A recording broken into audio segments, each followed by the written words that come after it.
Bang. 0.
Well, Dak, here's the deal. I'm the best there is, plain and simple. I mean, I wake up in the morning, I piss excellence.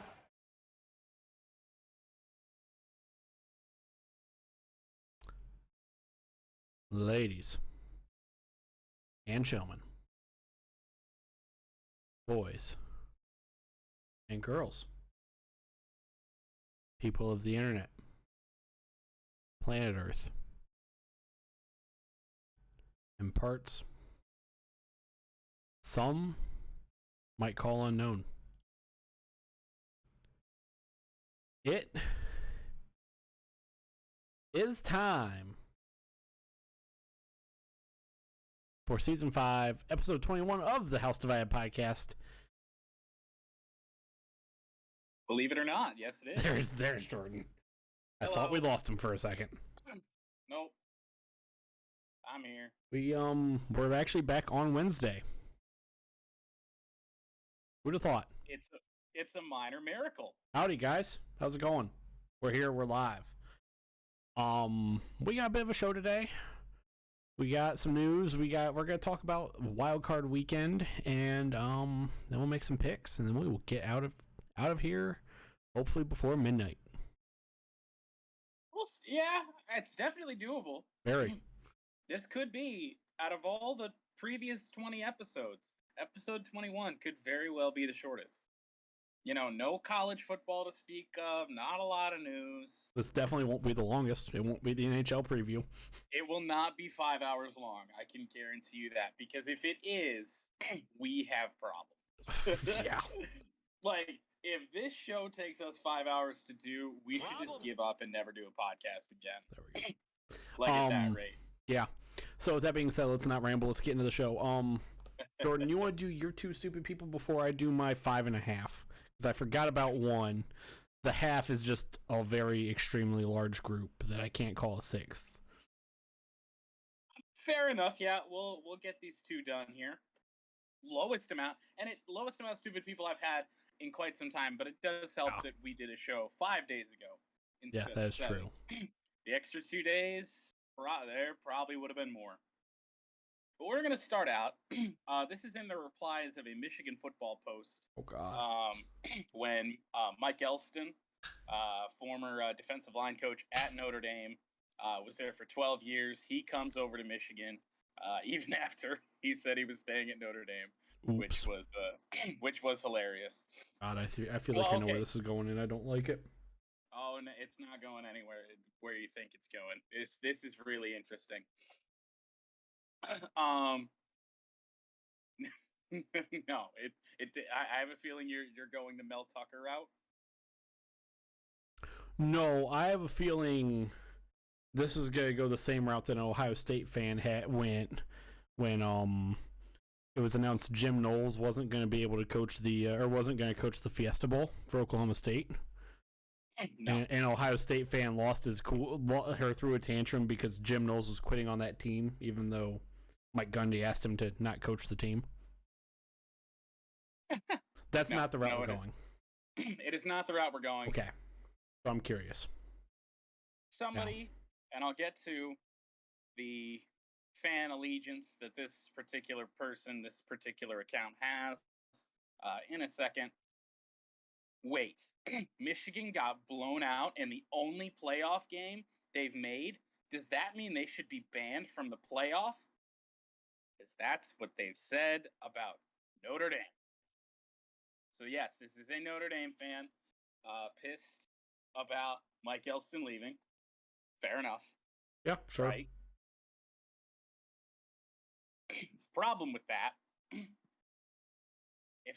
first off, did anyone seriously say that Notre Dame should be banned from the playoff? Did anyone seriously suggest that?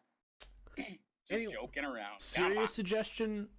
No, but I do personally believe heavily that you're looking at Notre Dame, which they haven't won a postseason game in like 4 or 5. They've gone as almost as bad of a postseason run that Michigan's been on. It's been very similar, yes. And you can even go back to, I want to Google this real quick.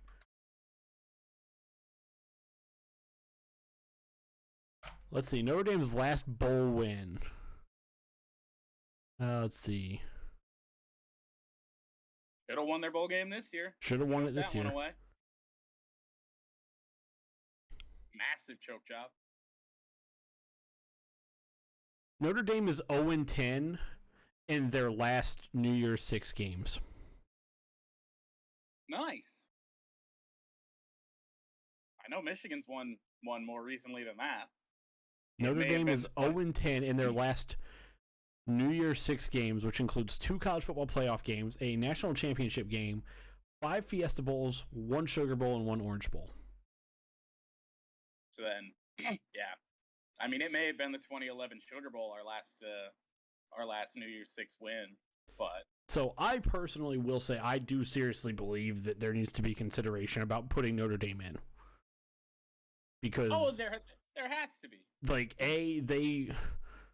Their last 2 games against Alabama, one was a college football playoff, one was a BCS game, champion. Got absolutely fucking railed.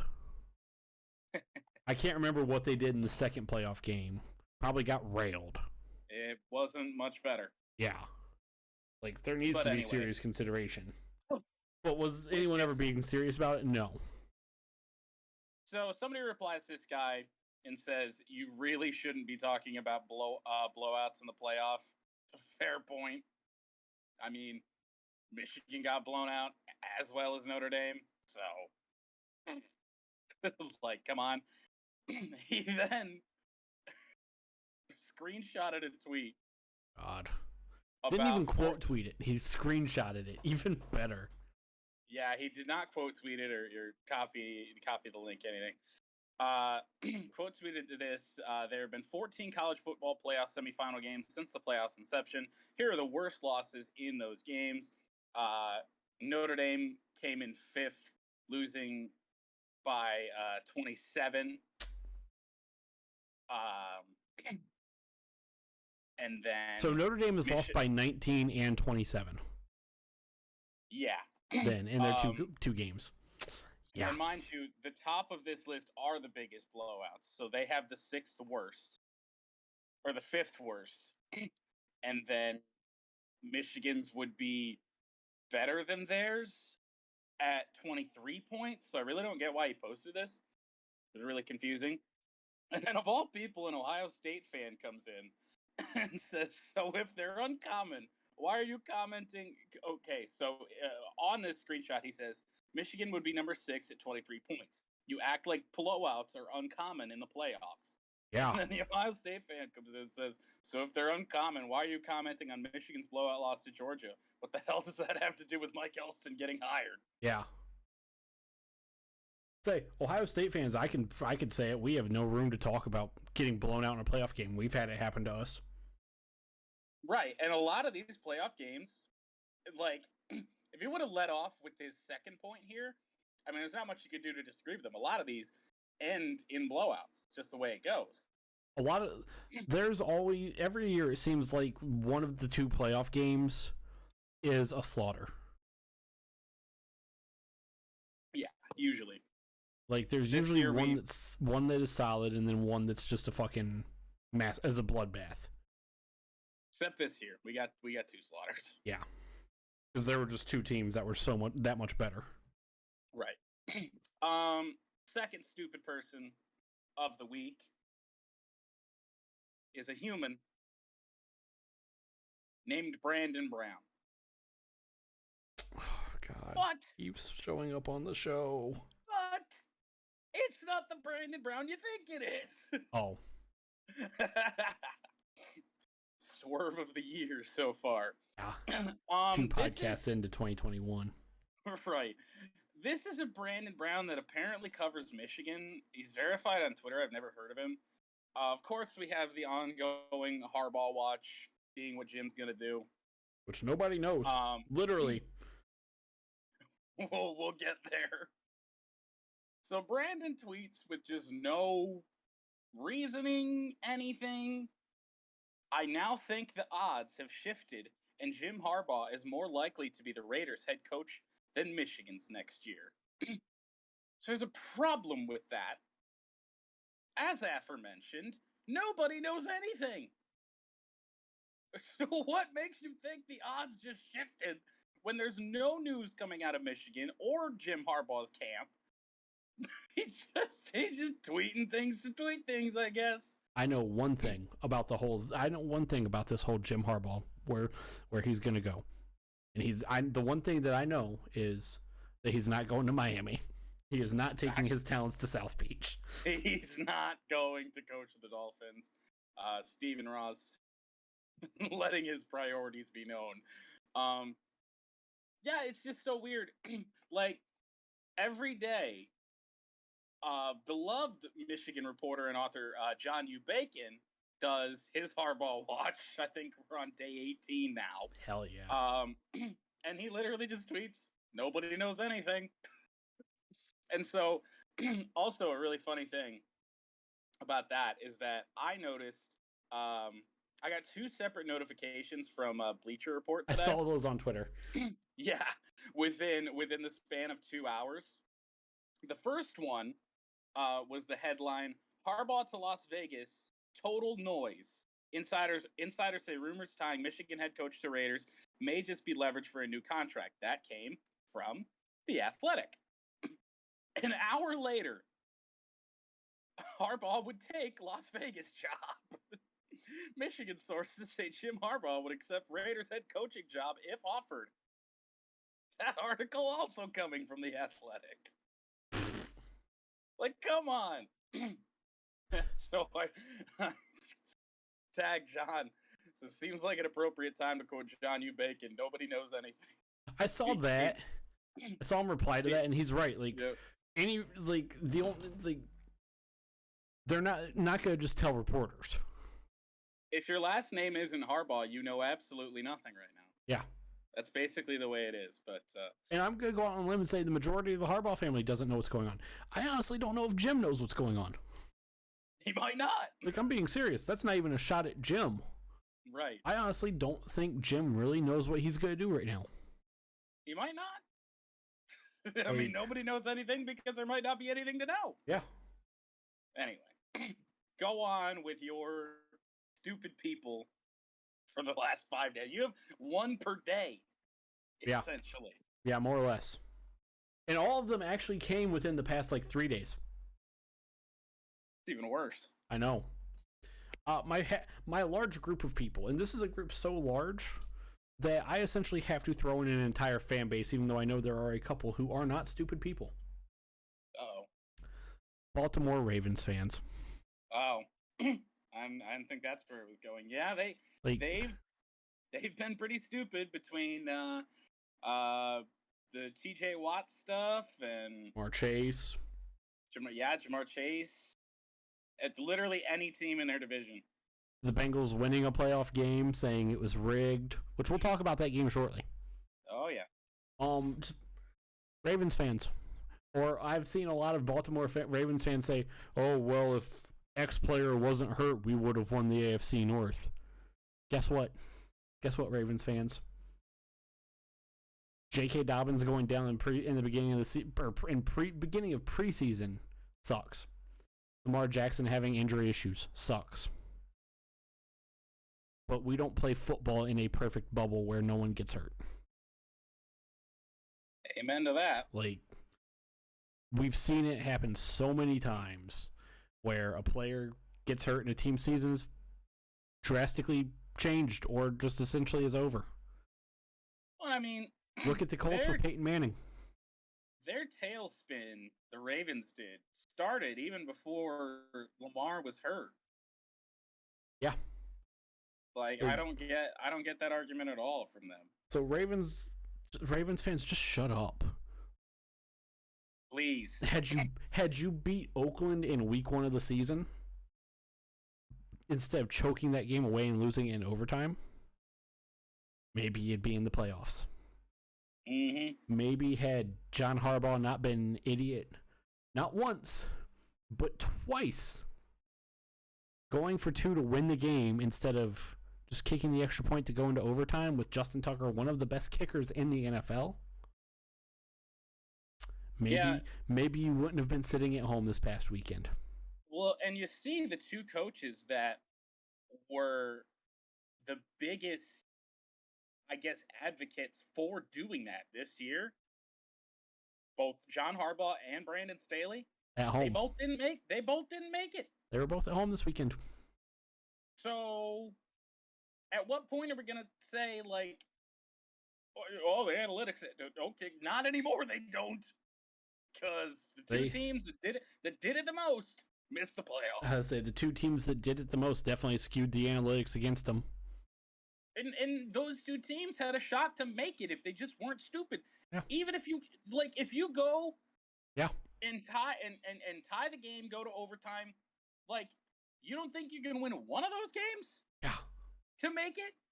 Come on. Be smarter. Okay. Moving on to my actual stupid people. I told Jordan before the show that I have 5 and I'm only going to rant about one of them. This is the one. Oh no. This is honestly this may not be the stupidest one, but this is the one that when it happened it just pissed me off so much. Okay. And this was on Saturday night after the Bengals beat the Las Vegas Raiders. They did do that. And we'll talk about that game shortly. Mm-hmm. Mike Tirico, who I have said on this show that I like and I think he's solid. He's not phenomenal at everything. He's not phenomenal at one thing. He's just solid. Solid, I think, is a good way of describing Mike. He is. I enjoy Mike Tirico, and I enjoy Mike Tirico, and literally, you can put Mike Tirico in any sporting event, and I do enjoy him. He's not phenomenal at anything he does. He's just a jack of all trades. Yep, pretty much. You put him in a studio and have him be a studio guy, he's good in the studio. You put him in a booth, he's good in the booth. Not elite, not phenomenal, but he's good. Solid. He said at the end of the Bengals Raiders game that the Las Vegas Raiders were a respectful organization and needed to be respected as such. In what sense? And I don't care. And I hope to God that he was talking about the on the field performance of the Raiders this season. I feel like it has to be. He did not specify. Because he just said there was some other stuff with the quote too, and I don't have all of that. Because most of it was just filling dead airtime jargon. Right. At the end of the show before they went to they sent it back to the studio. Or the end of the game before they sent it back to the studio. The Raiders are a respectful organization. No. No, they're not. And I even went off on this about this on Twitter. The Raiders are one of the and I'm not talking dysfunction, just one of the worst organizations in the NFL. They're tied for worst organization in the NFL with the Washington football team. Just from top to bottom, bad.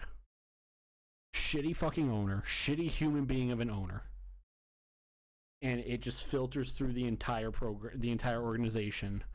And you can see it with shit like Gruden being a fucking racist and he didn't get fired. He was allowed to resign. You can see it with what happened with fucking Henry Ruggs.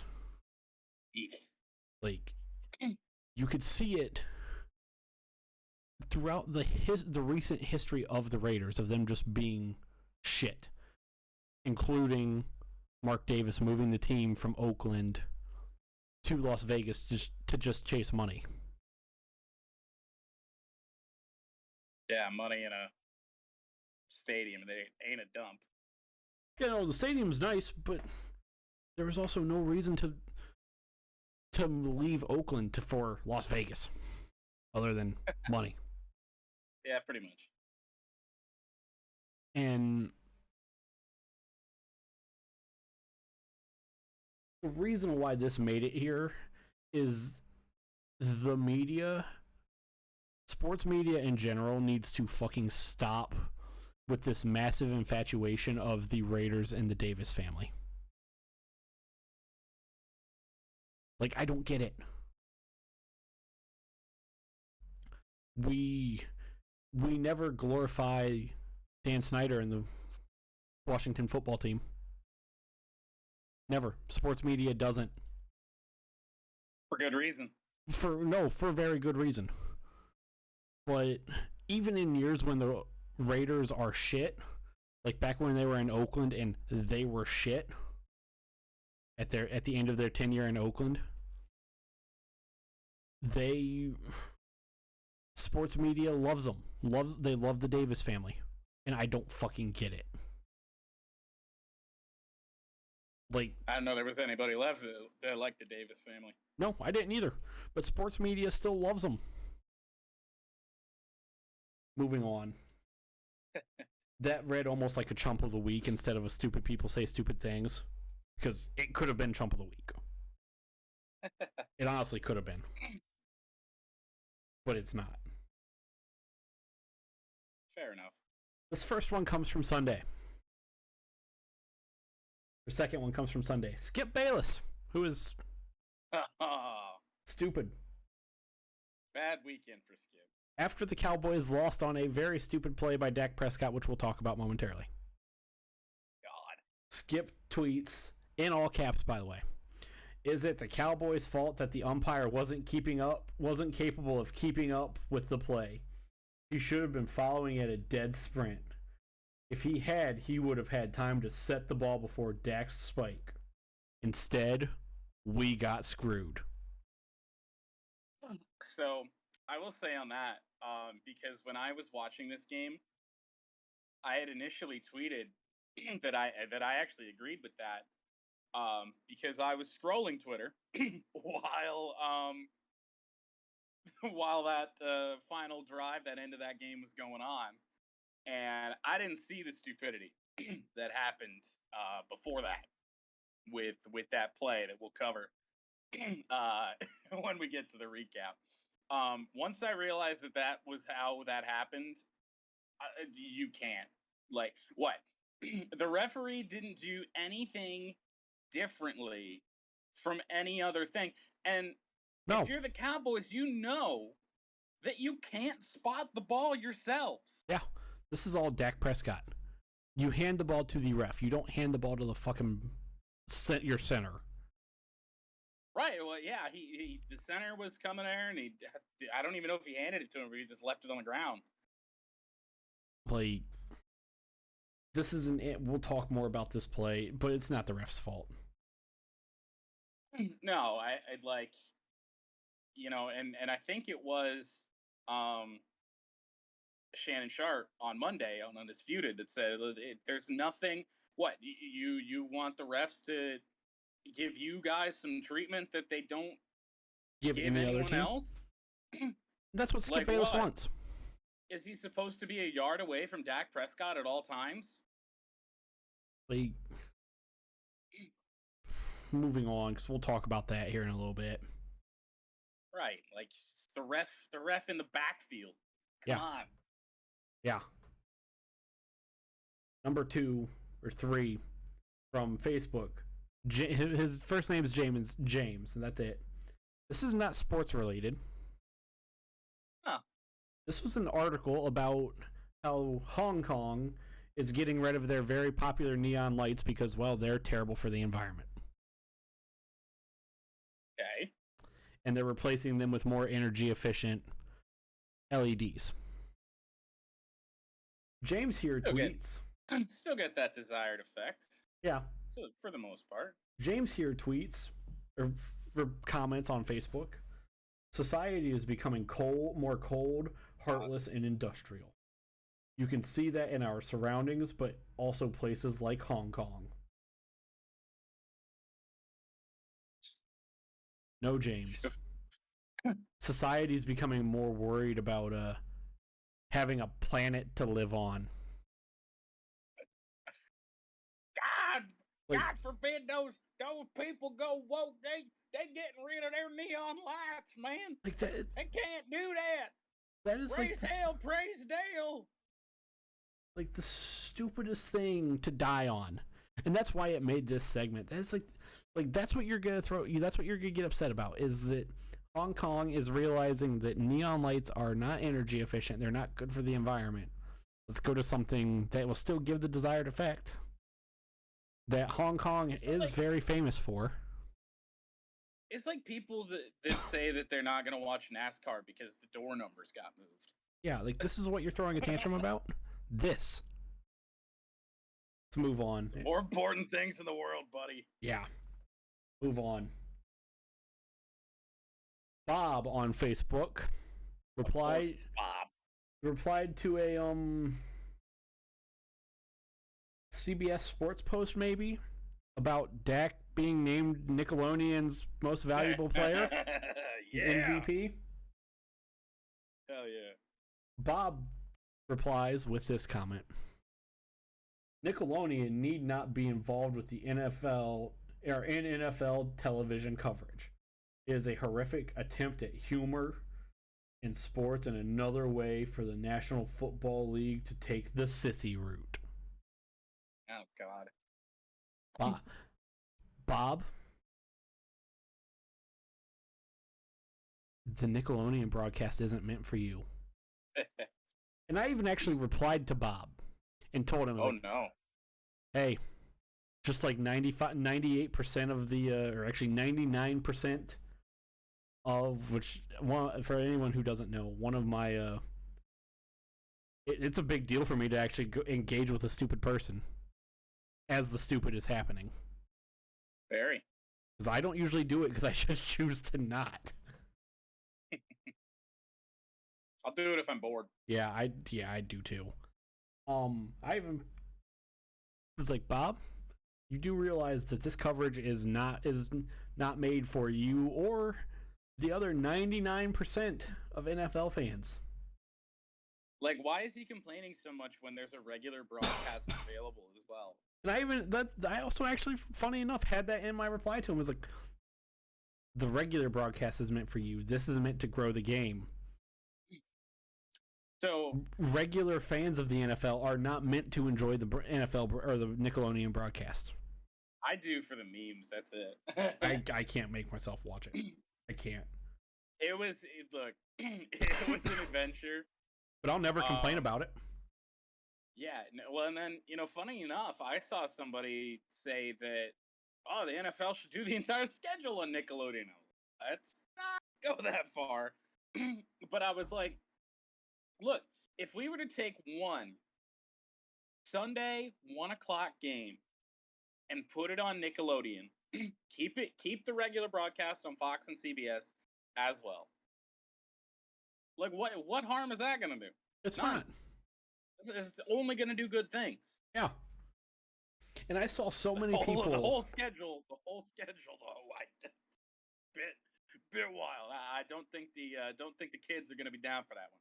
I saw so many people on this post about the game being on Nickelodeon saying that their kid loved it. Yeah, I bet. And I don't so I will fully admit the Nickelodeon broadcast isn't for me, and I will never watch it. You don't have to. But I'm never going to complain about it. I'm not against them doing it. I wish more sports would do it. More sports should do it. NASCAR Twitter was all talking about it on Sunday. Like, hey, we should do this once. Yeah. I mean, I'm curious as to how long they're gonna keep doing it, and it's only gonna be a matter of time before there's like a full goddamn fist fight on Nickelodeon. Right. Oh man. And finally, crazy. This one, technically, I found this one very early on Monday, like first thing when I woke up Monday, but it was tweeted on Sunday after the Cowboys 49ers game, which we'll talk about. Yep. Mm-hmm. By an Ohio State reporter for Buckeye Spot, which, for those of you who don't remember, Buckeye Spot was here in Stupid People Say Stupid Things a couple weeks ago because of one of their other reporters.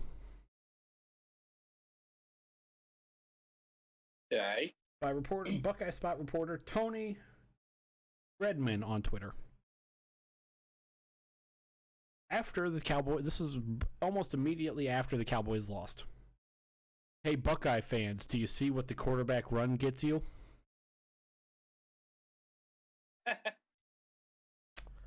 Well, Tony got drugged through the mud. As he should. What point's he even trying to make? He's going back on that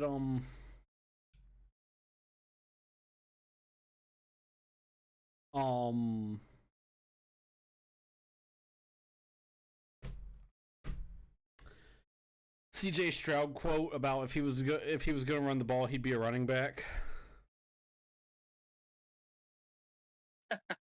That. Not sure how this is helping his point. It's not.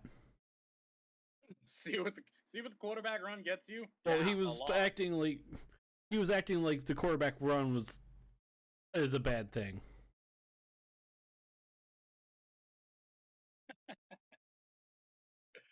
Oh boy. It's just like, you want to run a quarterback draw any other time of the game, you go right ahead. That is fine by me. That's just bad play calling. That's not about the quarterback run being bad. That's just some of the worst play calling or situational play or situational just awareness ever. That right there, though, people is Stupid People Say Stupid Things. So it is. In only 34 minutes of the show. Let's move on to the news. Bad. The news. And this first story sucks. It's an adventure. Oh boy. I'll start us off. Yeah, go ahead.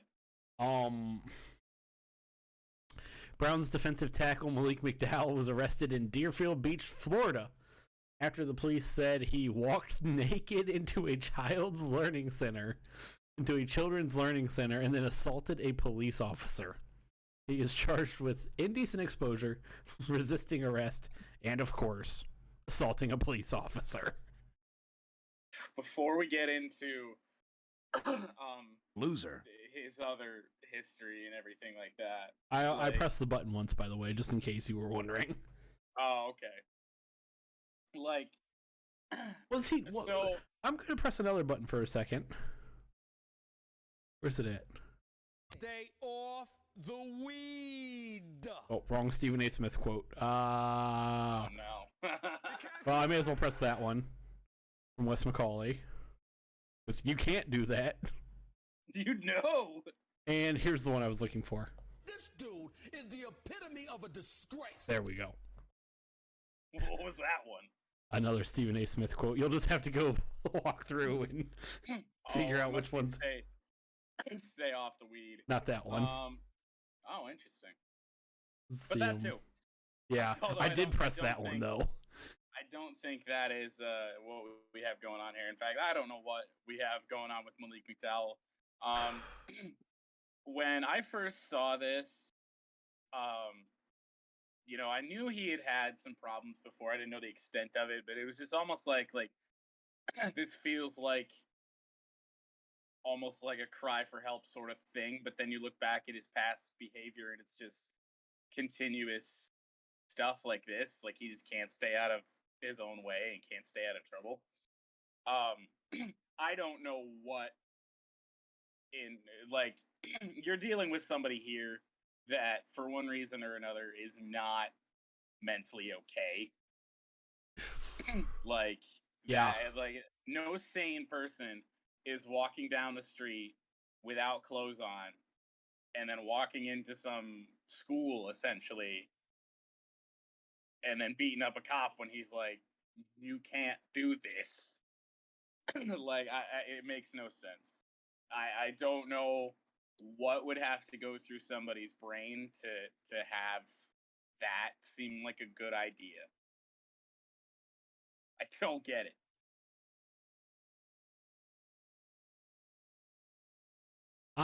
Keep going. I'm reading into a little bit about this, see if there was there's people who were driving by that took pictures. Like, I did not expect to open my Twitter on a Tuesday morning and see Malik McDowell's ass all over my Twitter. Yeah. It was not something I was expecting. And then, of course, there's a video of him getting arrested, actually. I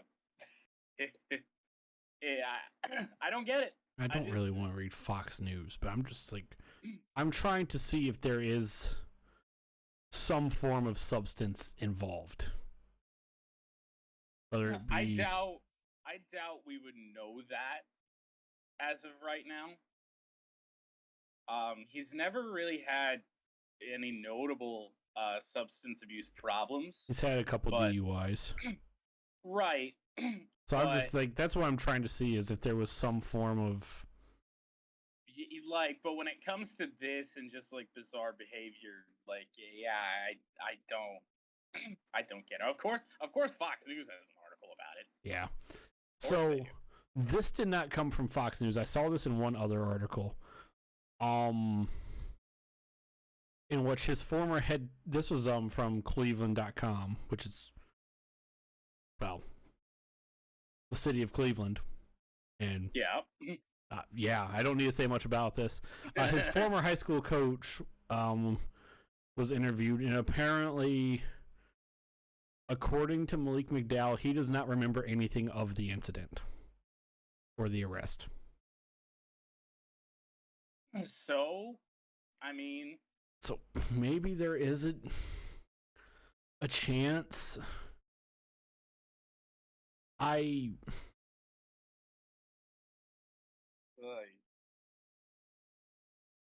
don't know.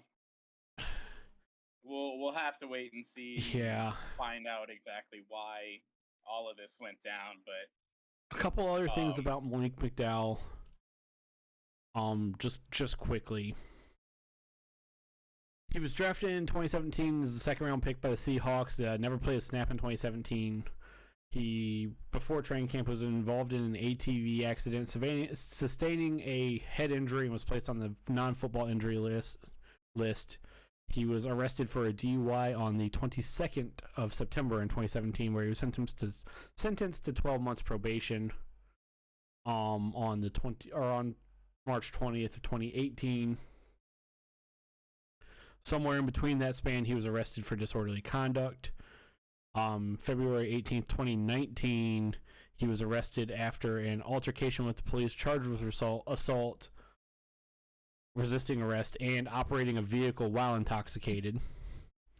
There's a video on that one too. I believe that was like at a gas station.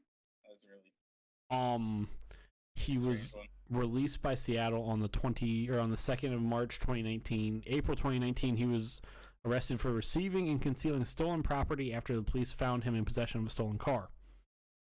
The Seahawks sued him after he failed to repay his just shy of $800,000 signing bonus. In 2019, McDowell pleaded guilty to all charges and was sentenced to 11 months in prison. The Cleveland Browns signed him the 3rd of May in 2021. He made the 53-man roster on the 31st of August. Played 15 out of the 17 games this year. Started 14. He had 33 combined tackles, 3 sacks, 1 pass deflection, and 1 fumble recovery. And in between the sentence to the 11 months in prison, I think he was suspended 2 games by the league, but he never. So this is the interesting thing about Malik McDowell. He was drafted in 2017. This year with Cleveland was his NFL debut. Yeah. Like, that's how long this kind of stuff has been going on. Man. You know, it sucks, you know. Yeah. Guy born here in Michigan, played for Michigan State. Was a dude at Michigan State, and then it's been real downhill. And you look at it, and you look back to the first real incident, which was the ATV crash, and you know, we talked about it with Antonio Brown. You wonder if there's any sort of, you know, CTE stuff there, because I guess the head injury that he sustained was pretty big. It could be, but you have. And this is what worries me about this, or what intrigues me about this recent case, and intrigues is a bad word. Makes me curious, I guess. He's been arrested twice since 2017 he's been charged with some form of intoxicated operating of a motor vehicle. Yeah, one DUI, one OVI. Which are basically the same thing. Yeah. So, which is interesting. I was really, when I was doing the research for this bit, I was curious as to why one was a DUI, one was an OVI, but yet they both happened in Michigan. I mean, it's possible. 2019, it could have been weed. Yeah, I guess it could be. Could have been something. Yeah, because DUIs really are only alcohol. OVIs, I believe, here in Michigan can lap over into like weed and other controlled substances. Huh. Maybe, I don't really know. That would be my assumption. Right. But they are especially here in the state of Michigan, basically the same thing. But so there could be an issue. That's what I'm saying is. Yeah. So there could be an issue of some form of a substance abuse issue. It's just so hard to say. Yeah. And, you know, we'll see where this story goes. You know, I think for him, there's definitely a chance that he's still on some sort of probation from previous incidents. So, yeah, you know, then you add in this, and then it's definitely not looking good. You know, the assaulting a police officer, resisting arrest, that's one thing. But then you look into the indecent exposure, and you can wind up on plenty of lists that you don't want to be on. that you don't want to be on for that. Especially when you're involved and going into a place where there's kids. Like that's not going to be a good situation for Malik McDowell. But that's basically all we know right now. Don't go and watch the video. I have not. From someone that has. Just don't. Let's move on. It's a sad situation. It is. Yeah, well, and speaking of another sad situation that I guess finally has a little bit of closure here. Today, the University of Michigan reached a $490 million settlement with the victims in the Dr. Robert Anderson abuse case. Anderson was, of course, he spent his career at Michigan from 1966 till he retired in 2003. Sexually assaulting more than 1,000 men and women, mostly men, during just routine medical examination, physicals. He was a team doctor for a lot of different Michigan athletics teams. That $490 million will be split between all of the victims based upon it won't be even between each one. I guess they have to go in and talk to somebody, and I guess it'll probably be based on severity or frequency or something like that. Yeah. So we'll see with that. But the university is in no way involved as to how that gets split up. That's all determined by the lawyers who represent the people in the settlement. So that's good there. But I mean, this is really all that was ever going to happen with this. I mean, Anderson's he's been dead for a while now. I would say he's been dead for what, 10 years? If not more, yeah. He's you can't get any justice in that way. So this is really the only way that you can even really kind of get this, any sort of closure or any sort of justice with it.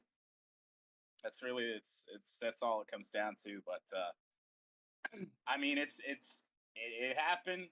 It should be a black eye on the university, and it is, and rightfully so.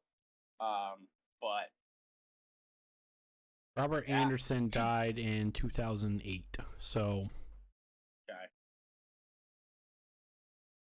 I don't have much to say about this. From an outside perspective, I mean, obviously this is the only way this is going to end. Yeah, it really was. I mean, you really can't legality or criminally, I guess I should say, like there's really not much you can do after the fact, after his death and everything, but it was just gonna end. It was gonna end this way. And it's gonna this might sound slightly cold, but I'm just, even from as an outside perspective, I'm glad I'm glad we can move on from this. Right. And I don't mean to sound that in a cold way. It could be taken as. I don't know if you ever truly move on from something like this. Like it's going to be a continuous bad look, as it should be. As it should. Penn State has the same issue, I'm sure. Michigan State does. I know Ohio State had a guy that was similar, if I remember correctly. Yeah, I mean, far too many schools across, or universities, schools, anything across the country have the same exact problem. Hopefully, we can see a day where this is not a thing that happens.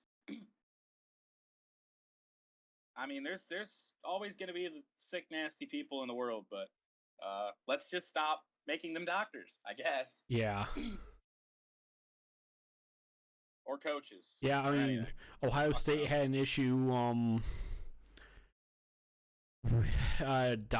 Team doctor Richard Strauss.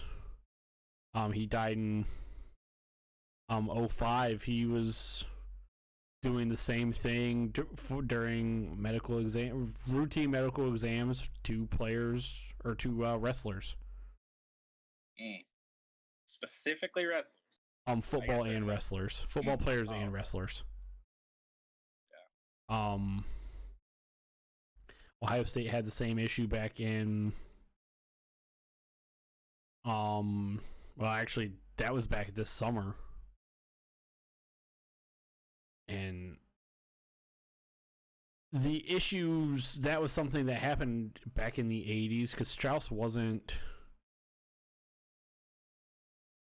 I believe Strauss got fired. Not too long after when the initial accusations started occurring. Actually, that's not even the right word. After when victims said they started happening, I guess. Strauss, if I wasn't with the team that long, or with the program that long,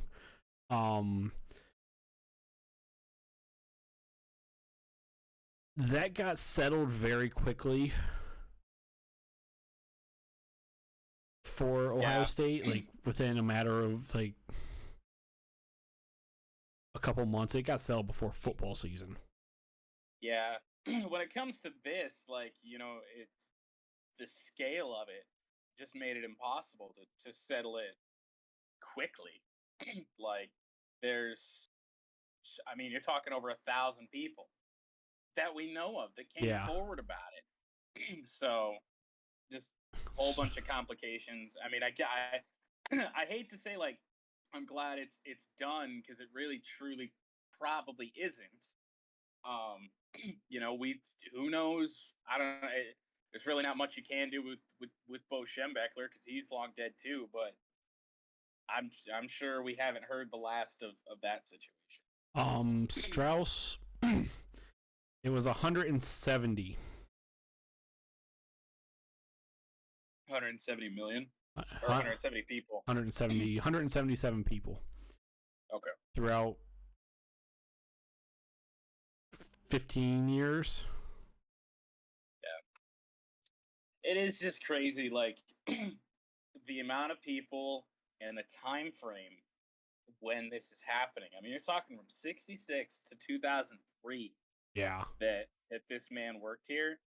And, like, I get that it's way more common now to come forward about things like this than it was back then. Yeah. But, I mean, I can't believe that so many people that this happened to, and not one of them. I mean, I guess some did, because that's where we get into the Bo Schembechler stuff, where it was reported and nothing came about it. So, yeah, I don't know. I have a feeling this story will not be the last time we hear about it. Yeah. But we'll move. If you have any last thoughts on all I'm going to say is I'm glad this is something where we're starting to get, like, this is the only real closure this case would ever get. Right, and the only bit of accountability that Ohio State had the same issue, because Richard Strauss killed himself back in 2004. Oh, fitting. Yeah. I don't think Anderson killed himself. He had cancer, I think. I believe so. That's what I think I saw. But, like, that's the only way this could get closure, and I'm glad there is some form of closure happening finally. Right. I know that sounds cold, but it's not. It's there's no other way to put it, unfortunately. What more at this point can you do? Unfortunately, there isn't much. Yeah. But these last two news stories, not much going on here. We're just gonna quickly note them. I guess I'll take this one because you can talk about Kerry Coombs. The Raiders have fired their general manager, Mike Mayock, after 3 seasons with the Las Vegas and Oakland Raiders. He went 24, or the Raiders rather went 24, or 25 and 24 in those 3 seasons as the head of the front office. They just made their first playoff appearance under the tenure of Mike Mayock, and their first overall playoff appearance since 2016. Of course, losing to the Bengals. We'll have more on that game in a second. Still no news as to whether or not Rich Bisaccia is being brought back or not. He's still currently the interim head coach. They haven't said anything. I mean, I guess their pursuit of Harbaugh could definitely weigh in on that. We might not have anything on that for a little while. Yeah. Because if they can't get Jim, or they can't get another top guy, like, why not? I mean, I think I would keep Rich Bisaccia anyway. I mean, the way that he got this team through, led this team through all the noise that's happening with the Raiders all season long, and still managed to make a playoff appearance, however it went, I would definitely give that guy a shot. Yeah. But so the Raiders are searching for a GM as well as many other teams. Not much to say about this. I mean, Mike really. Mayock was not good at his job. Like, no, I have no other way to put this. I can't remember if he was the one that traded Khalil Mack or Amari Cooper. If he was, he should have been fired last year. But yeah, it's and a whole string of not good moves. Even though they did put together a solid team this year, but I mean, he's not actively improving the Raiders. So the best thing he did was bring Darren Waller on. Pretty much, and find a gem in Max Crosby. Yeah, that's it. Final bit of news, and this is actually some good news. Yeah, I would say for anyone involved. Yeah. The University of Cincinnati is expected to hire, and I believe it has been finalized, the former Ohio State defensive coordinator and defensive backs coach, Kerry Coombs. He will be coaching cornerbacks and special teams under second-year defensive coordinator Mike Tressel. That is the nephew of Jim Tressel, for anyone keeping score at home. I figured he was. Good for Kerry Coombs. I like Kerry Coombs. I really do. I really, really do. Well, and he goes from one good situation with Ohio State to another in Cincinnati with you got Luke Fickell. Doesn't look like he's going anywhere. He'll be at Cincinnati next year, as far as we know. Obviously, Mike Tressel is a good guy to have on your staff, and now Kerry Coombs, who can definitely be a solid addition to that coaching staff. Yeah, Kerry Coombs. It just didn't work at Ohio State. Unfortunately, I mean, sometimes it doesn't. But that doesn't. I don't think Kerry Coombs is a bad coach. Kerry Coombs, when he was a defensive backs coach for Ohio State under Urban Meyer, phenomenal defensive backs coach. When Ryan Day brought him, and Kerry Coombs went to the NFL, worked with the Tennessee Titans at the NFL as a defensive backs coach for Mike Vrabel. Did a phenomenal job in Tennessee. He could do with what they had anyway. He turned that Tennessee defense into the number 3 pass defense the 2 years he was there. Right. And I mean that's not even with any real elite stars. No. Especially at his, what seems to be his specialty in corner. I mean, they had Logan Ryan, AJ Boye at safety, I think, for a little while. Yeah. And maybe Kerry Coombs, just as a defensive coordinator, just didn't work at Ohio State. Ryan Day brought him back and this could work. Because and the thought was there. And it just didn't. So I'm glad Kerry Coombs was able to get a job. Side note, real quick, Al Washington's gonna be going to Notre Dame. I'm glad he got a job too. Yeah. I mean, I don't know. I don't know if it's the best job in the world, given that we just don't have any idea what Notre Dame is ever. Yeah. But and Al Washington he's so hard to judge as a coach. Yeah, for sure. I mean, he's coached at both Michigan and Ohio State, and I kind of have the same opinion on him. I don't know what to make of Al Washington. I really don't. The first couple years Al Washington was there, he had some linebackers that went in the first and second round of the NFL draft. Jim Harbaugh wants to make the comment about how some people are born on third base and think they hit a triple. It is possible that Al Washington was that guy when he got to Ohio State. Yeah, I don't think he was that guy at Michigan for sure, because we still had Don Brown at the time. Yeah. And Don Brown likes very small defensive players, so it was kind of this is an uphill battle for him there. Yeah. But yeah, it's And then this year's linebacking core, led by Steel Chambers, a converted running back, just wasn't phenomenal at points. Still love that. Love that name.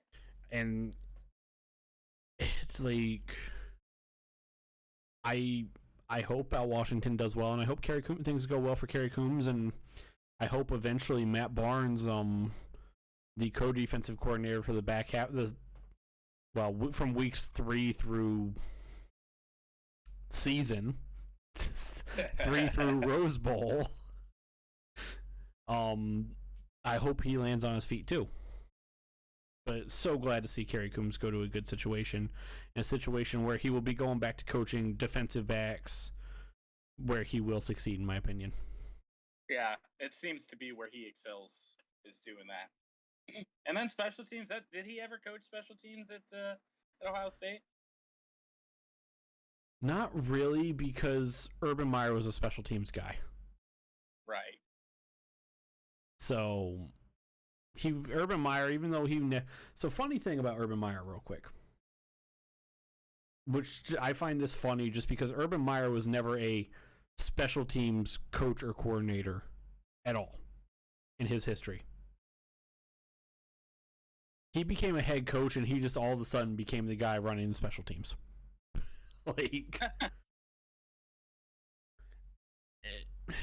and some people have always said, well, yeah, a bunch of coaches just take turns working on that. Like, no, or like Ohio State special teams under Urban Meyer was his baby. Did Urban implement that silly arm swinging thing you guys do on kickoffs, or has that always been an Ohio State thing? I think that came from Urban, because I don't remember I don't remember it under Tressel. That's just, every time I watch Ohio State, I always pick up on that. I'm like, they're in alternating, like swinging their arms back and forth. I do not remember that thing being a thing under Tressel. I remember it becoming a thing right around when Urban came. I mean, I can't say much of anything. The Michigan sideline is raising folding chairs in the air on the opening kickoff, so I always expect them to start WWE smacking people with those chairs. Oh, it'd be hilarious, but probably not a good thing to do to your teammates.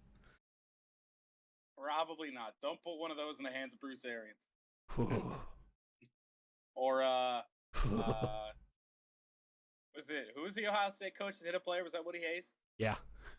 Yeah, don't give him one either. You can't give Woody one right now. Don't give him one up in heaven. They're big. I bet there's folding chairs up there. Don't let Woody Hayes get his hands on one. Oh, goodness gracious. Wildcard weekend recap, shall we? Yes. No more folding chairs. I just had this random image of Woody Hayes and Bo Schembechler up in heaven beating at each other with folding chairs. God damn it. Oh, good God above. Let's move on to Wildcard week. I hope that's happening. That sounds awesome. That sounds like glorious. They're just smacking at each other with folding chairs. Sounds like my kind of heaven. That sounds like my kind of party right there. I love it. Wildcard weekend, everybody. Super. Indeed. Wildcard weekend. Yeah, I do kind of hate that they put Super in there. It's so stupid. Last year when they expanded the playoffs. And before we get into these games, I think this weekend was a good representation that we don't need expanded playoffs. No. These games were not good. Majority of them were not. And the first game, I can't do anything but let you handle this one right off the bat. Game 1 of Super Wildcard Week. I'm not even calling it Super Wildcard Weekend. That's the last time it's said. Game 1 of Wildcard Weekend. Didn't even put it on the graphic. 1, because it is stupid. And 2, because it takes up way too much space. Yes. Game 1 of Wildcard Weekend. 4:30 Saturday. Cincinnati Bengals took on the Las Vegas Raiders. Bengals played host to the Raiders. Bengals beat the Raiders 26-19. Derek Carr threw a interception in which he was throwing a pass to nobody in a white jersey on the goal line, sealing the Bengals' first playoff win since before cell phones or before texting became a thing, since Vanilla Ice's Ice Ice Baby was #1 song on the charts, since 1991, ending the longest playoff victory drought. The Detroit Lions won a playoff game more recently than the Bengals. Well, not Up anymore. until Saturday. Yeah, thanks. You passed that off on to me. Sorry. I mean, it was bound to happen eventually. the way this Lions team has been in the last 30 years. This was a game where the Raiders didn't look good all 4 quarters, really. So I'm going to say this. The Bengals should have won this game by way more, but the Bengals secondary just is not good. Chidobe Awuzie, I have no idea what they're smoking over at Pro Football Focus to have him the #2 graded corner. I sent you his season stats in that game, and I was like, well, because what? You said we got air covering these tight ends right now. The Bengals can't cover tight ends. Like, I was afraid because Darren Waller's good. And Derek Carr just didn't throw to him. Right, well, that is part of the problem. I mean, you got a guy in Darren Waller who's hard to cover anyway, but there was a lot of times where there was nobody close. Yeah, they had air covering Darren Waller. And you're right, air probably would have been better than Chidobe Awuzie at points. Not a good situation when you got air covering people. Yeah, like this Bengals secondary just isn't good. The Raiders didn't want to win this game at all. No. Like, I've never seen so many penalties from a team, and the Raiders should have got called for more. Until we got to another game. We'll get there when we get there. Yeah, the Raiders were kicking themselves all day. I'm going to sit here and say this right now. And the 3 Las Vegas Raiders fans in existence will probably argue this with me. First off, this was some of the worst officiated, one of the worst officiated playoff games I've ever seen. lot of 15 flags on the field memes out there during this one. It was a minor miracle. At one point, we went 4 plays without a flag. Probably the longest stretch of the game. Yeah. There was a inadvertent whistle that happened in the second quarter on a Bengals touchdown. Which I loved Burrow and Zach Taylor's answer about that when they were asked about it.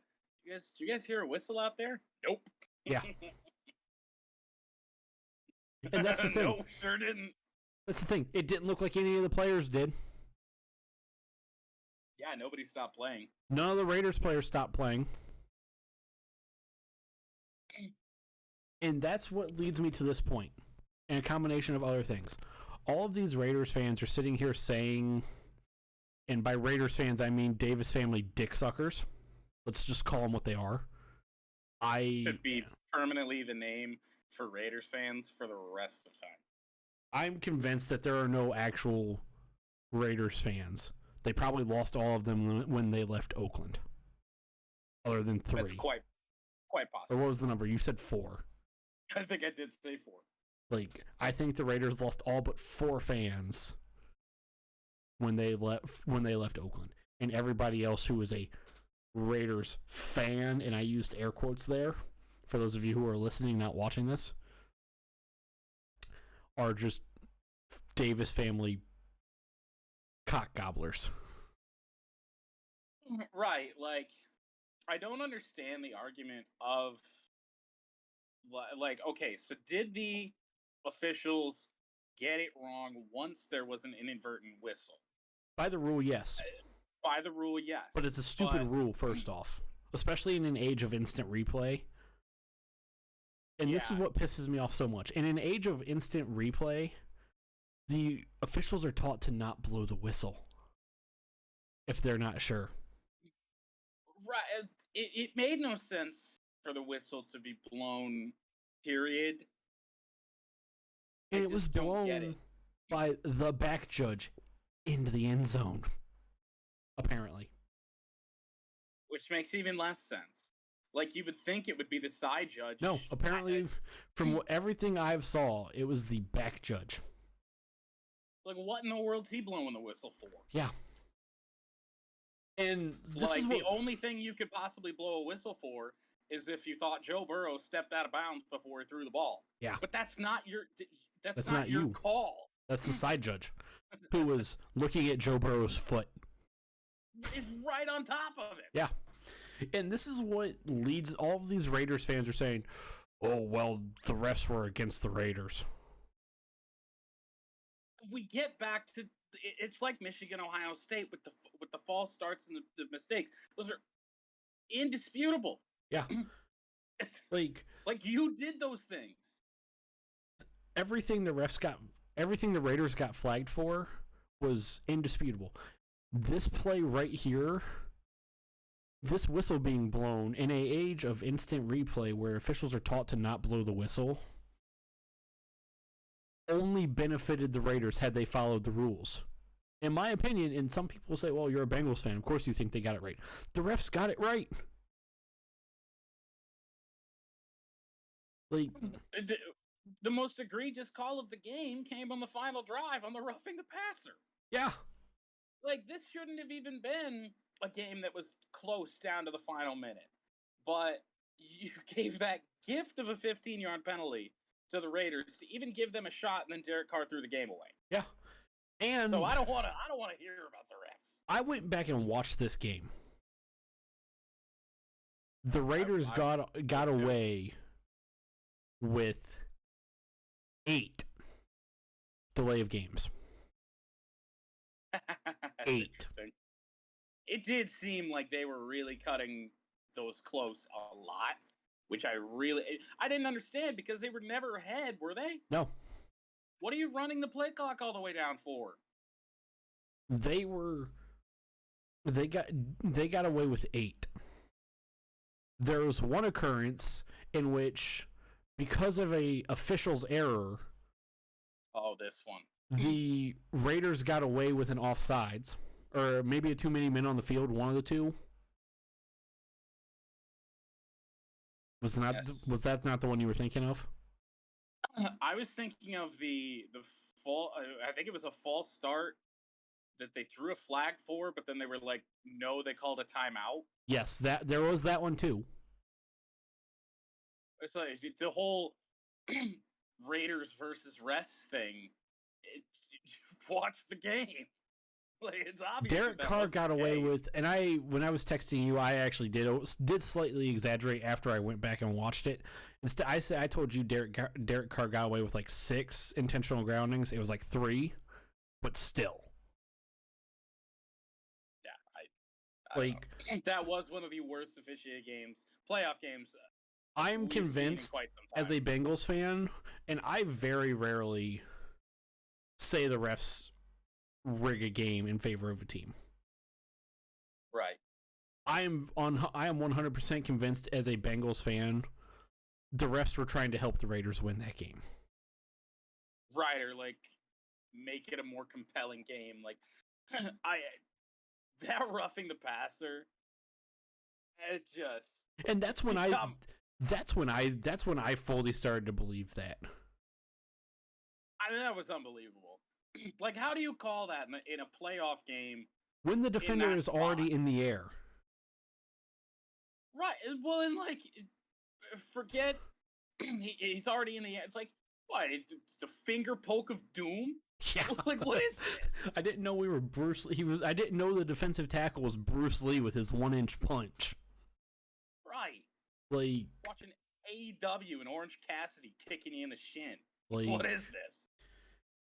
That's when when that call happened, that's when I truly believed. I was like, okay, the refs are trying to help the Raiders here.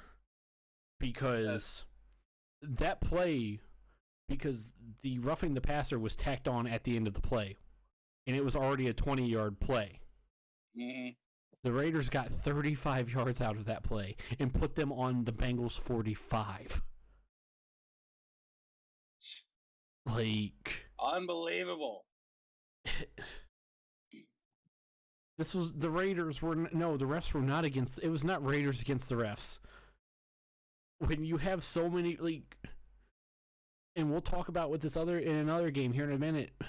When you have so many just blatant, egregious penalties that the refs have to throw the flags on, like, what do you want them to do? Just not throw the flag?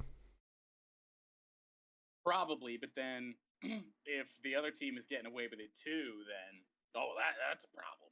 And what makes this even better, like, or worse, I don't know how you want to look at it. There was a pass interference call on the Bengals on the second to last drive that I don't know who it was. I can't remember who the defensive back was, but Derek Carr threw the ball to a tight end not named Darren Waller. He missed the throw by about 15 yards, and the ref threw a DPI flag. It was on fourth and 2. That was in the end zone, wasn't it? No.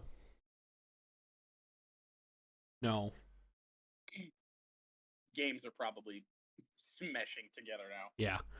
And here's what's like, the Bengals and Raiders got called for the same amount of penalties. Yeah, somehow. 7.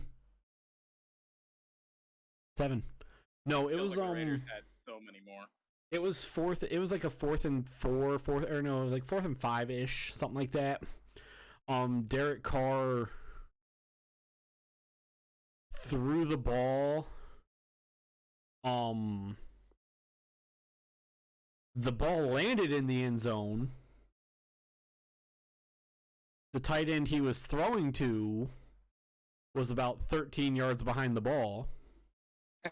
So realistically, that should have been intentional grounding because where the ball ended up, there was no receiver in the area. But nope, DPI. Because the defensive back and the tight end got tangled up. Let's move on. Gotta love these NFL. Actually, I have one last thing I want to say about this game real quick. As a Bengals fan, I'm so happy they finally got it. This is the first time in my life I've seen the Bengals win a playoff game. Yep. And I was talking to my mom. Like, my mom remembers when the Bengals were actually good at football. Back in the, or at least were competent at football. Back in the. I was not born yet, and neither were you. No. What was the quote that I said to you? I went full Daniel Bryan yes chant when that interception was made. Yep. It on Sunday morning, and I finally get, and I do not mean this as a shot towards Michigan fans. I finally get what like Michigan fans are saying when Michigan beat Ohio State this year, or when Michigan won the Big Ten this year. Like, it didn't feel real at first. And then just whatever happens now with the Bengals the rest of this season, or this playoff run, I'm just so happy that they won this game. Yeah. Like, so it didn't sink in until, because I didn't have the time to rewatch the game on Sunday. It didn't sink in until I rewatched the game on Monday evening.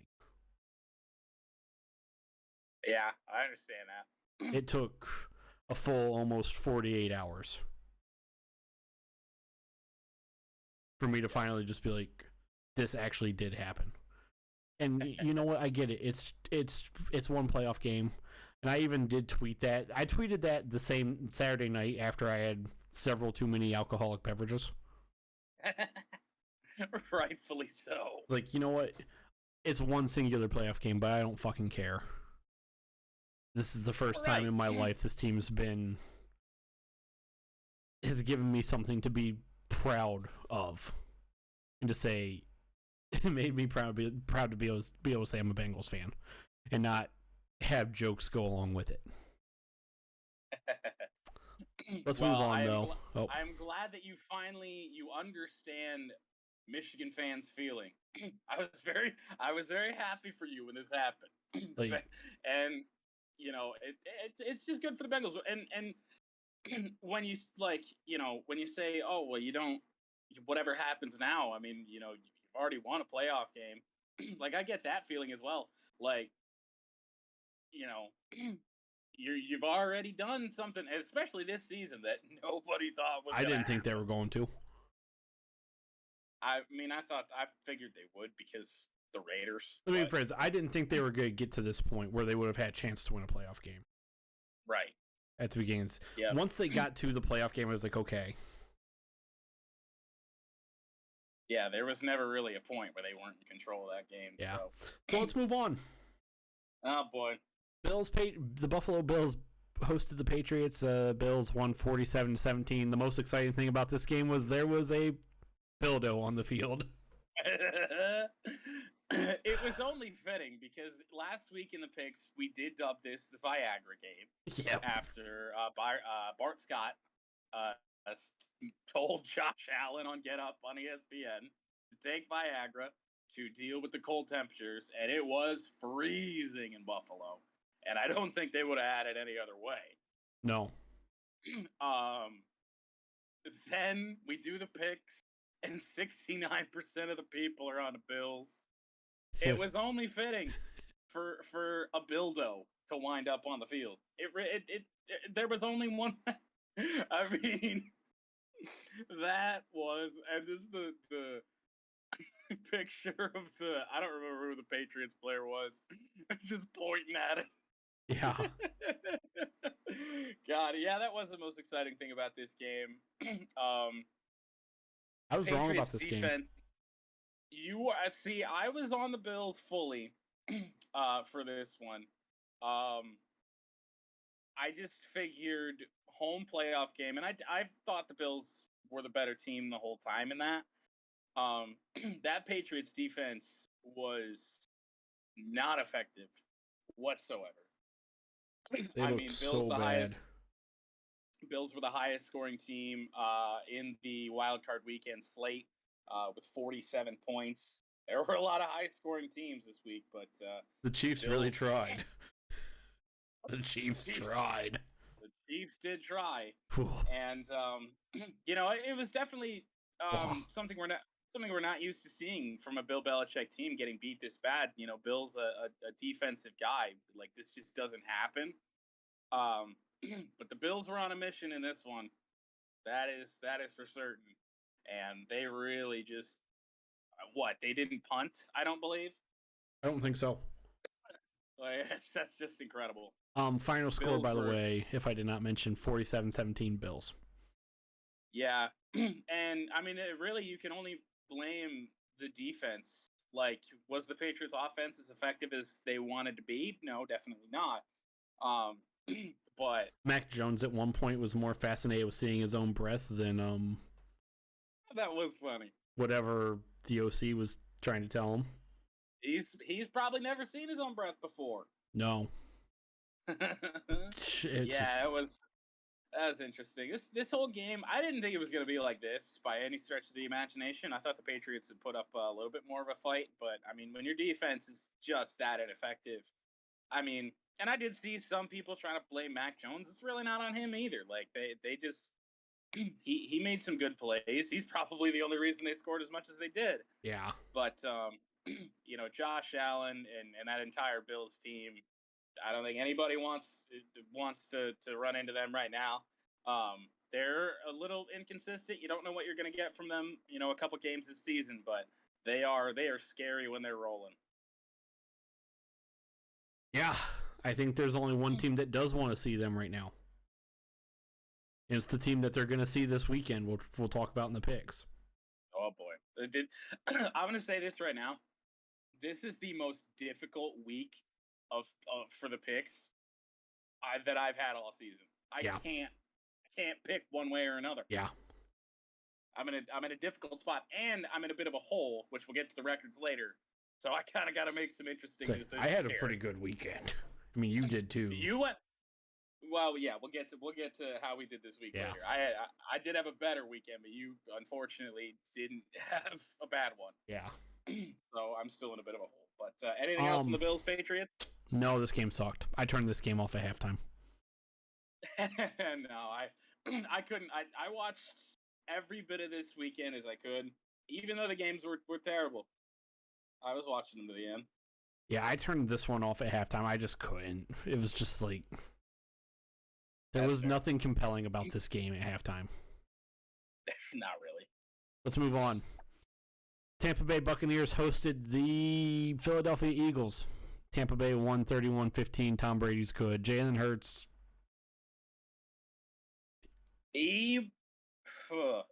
Just nothing went right for the Eagles. No. I don't have much else to say about this game. Jalen did not play well whatsoever. Their offensive struggles were definitely kind of centered around Jalen Hurts this game. But they had nothing working.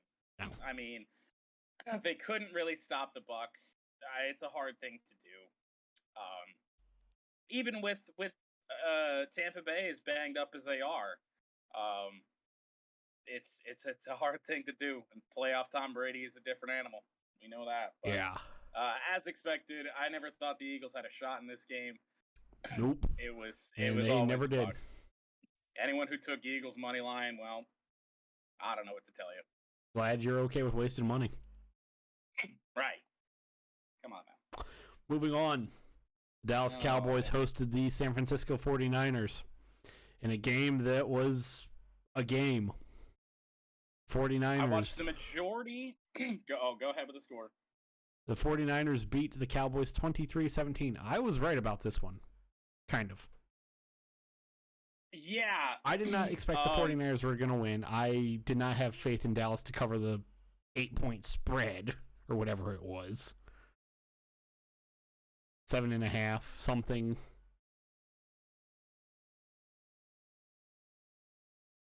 Gordon? Oh, there we go. Okay. Shit got dicey for a second. No, I don't know. No, the spread was 3.5 on this one. Oh. Apparently I didn't have faith in Dallas to cover the 3.5. No, you thought that they were going to be get backdoor covered and lose or win by 3 rather. Yeah. I watched the majority of this game on Nickelodeon. I did not. Which was an adventure. I mean, we had to decide who the MVP was going to be. I voted anyway without even watching on Nickelodeon. We were in a dicey situation because the MVP is the quarterback of the losing team.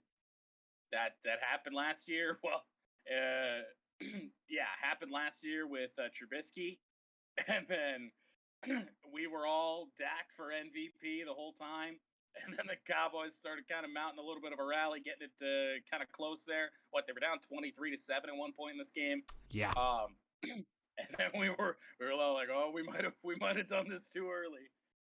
But I mean, they gave it a shot there in the end, but they just fell down way too big, way too early. Didn't really do anything until the fourth quarter started coming around. And so I want to say this. I want to say 2 things first real quick before we get to that play. Oh, Jesus. A, I voted for Dalton Schultz as MVP. Oh. I was like 81% of the people who voted for Dak Prescott, or 81% of the votes were for Dak Prescott. I was the 1% that voted for Dalton Schultz. It's like, goodness gracious. I didn't even watch it on Nickelodeon. I voted for the meme. Oh no, Dak was the bigger meme in this one. He was not good. No. By any stretch of the imagination in this one. No. Cowboys are in a difficult situation when it comes to Dak Prescott now. Like, he has games where he goes off for 400 yards because he throws the ball 50 times, and then he has games like this where he can't hit a throw to save his life. And I want to bring up one thing here, and this almost made stupid people say stupid things. because it was Troy Aikman who said this on some Dallas radio on 96.7 The Ticket in Dallas. Okay.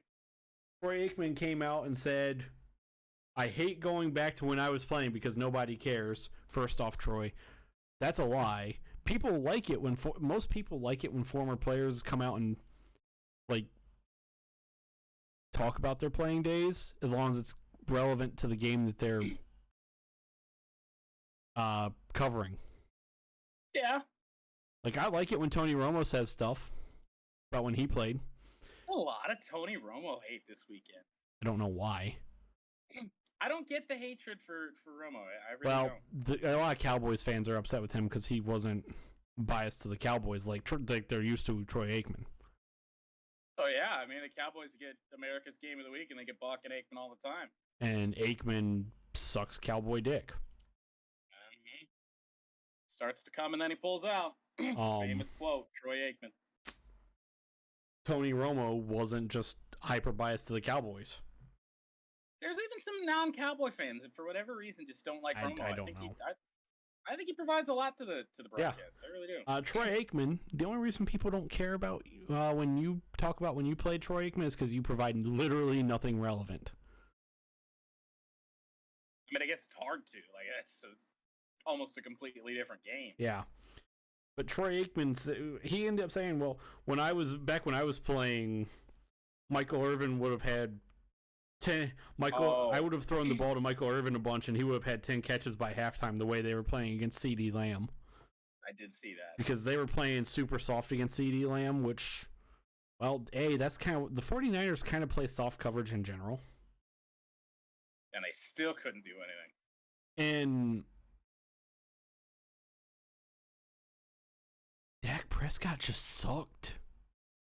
That's all there is to say. I mean, like, Troy, like that's the only reason I wanted to bring that up is like, I did see that quote from Troy, yeah. Like, it almost made stupid people say stupid things, but I couldn't because it felt more fitting to put here because I wanted to just essentially use that to highlight how bad Dak Prescott was.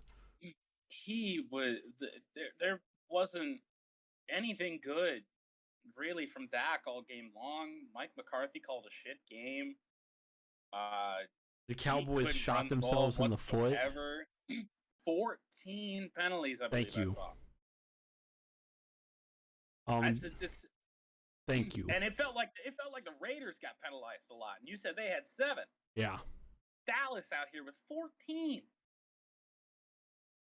Like, when you play that way, I don't want to hear anything about the refs. That's just so bad. Joel Embiid slightly breaking news. Okay. Joel Embiid had 50 points in 27 minutes of game time today. That's efficient. Yeah. Wow. Some other slight breaking news. Stetson Bennett announces he will return to the Georgia Bulldogs. JT Daniels will be transferring. That's it. I did not see that. I was actually getting ready to look up the penalty numbers for that game, and you had them on hand. Yeah, I believe it was 14. That's why it's just. I know it was like one of the most in postseason history. It's just absurd. I mean, you can't. How do you show up and do that at home, no less? Yeah, oh yeah. And they that's the thing is they pre-snap penalties, false starts. Mm-hmm. Like it wasn't just fucking. Right, it wasn't like the judgment calls. It wasn't like there was a whole bunch of official calls that the classic could go either way. There are those indisputable calls that we talk about that are just like, what are we doing here? Yeah. How are you doing this? And you're playing in Dallas. It's a legitimate home game. Yeah. Like there's no like. The fans aren't really. I mean, 49ers fans do travel well, but it's not enough to make it like a home field disadvantage. Yeah, and it's just crazy. Just crazy. I don't understand. Before we get to that play, the Cowboys didn't want to win this game for 3.5 quarters. No. The 49ers didn't want to win this game for about a half quarter. I have not been on the 49ers really all season long. They just they quietly went and got themselves into the playoffs with that week 18 win against the Rams, but they don't do anything flashy. Not really.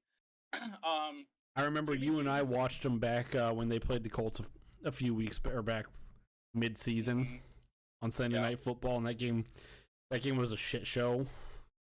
The 49ers were a shit show. Jimmy G was a shit show. Right, and Jimmy G played fairly well this game. Yeah. The 49ers are just so quiet, and this game was... The 49ers are probably not going to go very far when it comes to the playoffs this year. No. You know, obviously every team that's left in the NFC, you look at Tampa, buzzsaw. You look at Green Bay, nuclear powered buzzsaw, and you look at the Rams, who buzzsaw. Obviously they did beat in that Week 18 game, but like for it was close all the way to the end of it. So you got two buzzsaws and a nuclear powered buzzsaw. Right. So I don't think the 49ers are on that level, but the one thing that's good for the 49ers is that Jimmy G did play well, and they've gotten themselves in that spot. And if you aren't committed to him in the future, he's doing nothing but raising his trade value. Yeah. One last note on this game. I guess I have one.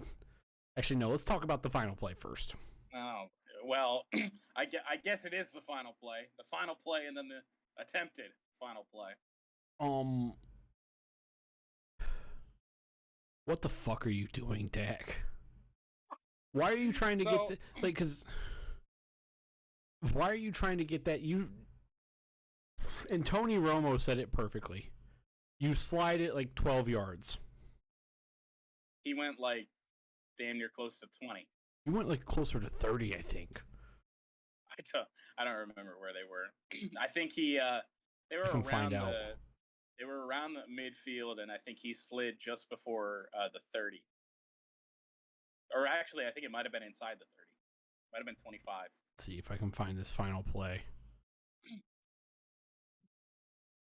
Let's see. He ran too long. That's the end of it. No, it was 17. It was almost 20. You were right. He ran too long. And wait, that's the right play. Like he slid with seven seconds left. Yeah. Like, come on, dude. Just, it's so dumb. And I don't like the call for Mike McCarthy either. But if that was the intent to only get like 10, 15, get yourself closer for one final shot at the end zone, then that's just bad execution by Dak. Yeah, it's not a great call, but the execution's even worse. So I don't get that whatsoever.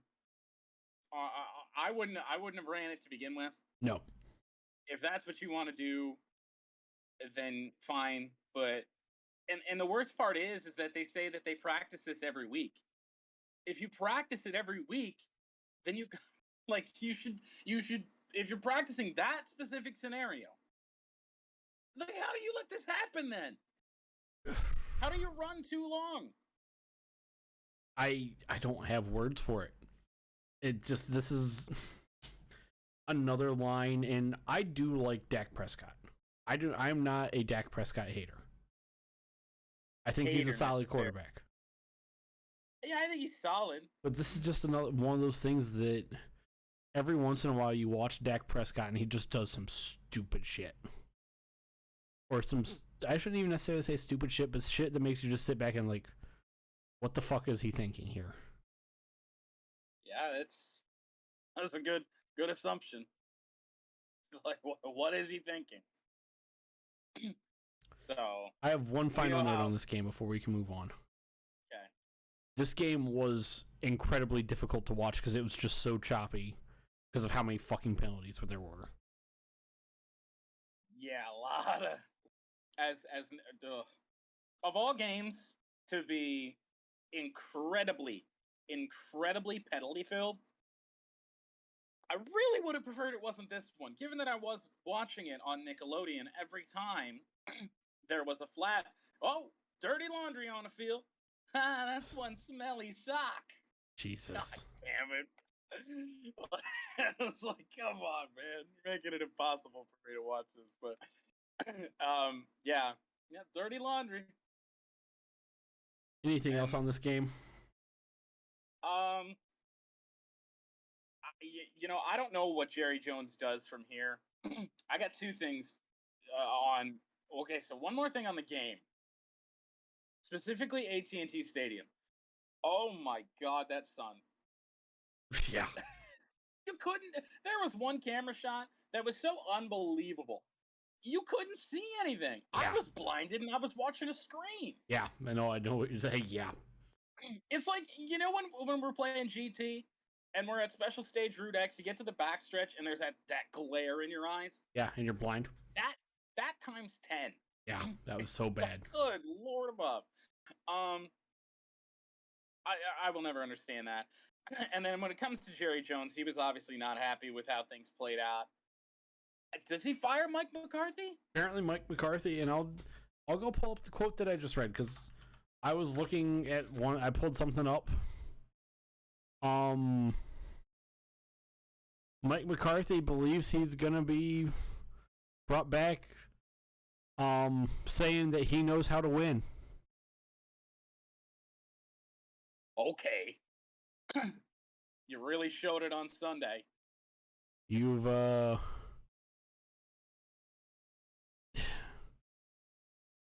That was 10-9 in the postseason. In the playoffs, he had Aaron Rodgers, and he was 10-9. Right, he got one Super Bowl with Aaron Rodgers. Aaron fucking Rodgers. And you could now, only win one. Right.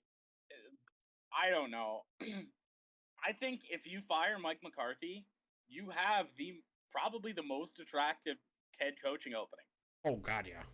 And there's plenty of people that I would say, plenty of head coaches out there, head coach candidates anyway, that I think would be better than Mike McCarthy. So I don't. Well, Harbaugh would probably love that job. He might. I don't know. That's more attractive than the Raiders, I think. Because here's the thing, like, anybody goes into Dallas, they essentially have a blank fucking check because Jerry Jones wants to win. Oh yeah. Where they will do what they need to do to be competitive. Yeah. This is our year. Hasn't been your year for quite some time, Dallas. Yeah. But yeah, that final play was a disaster. If this is something they practice, Mike McCarthy's an idiot.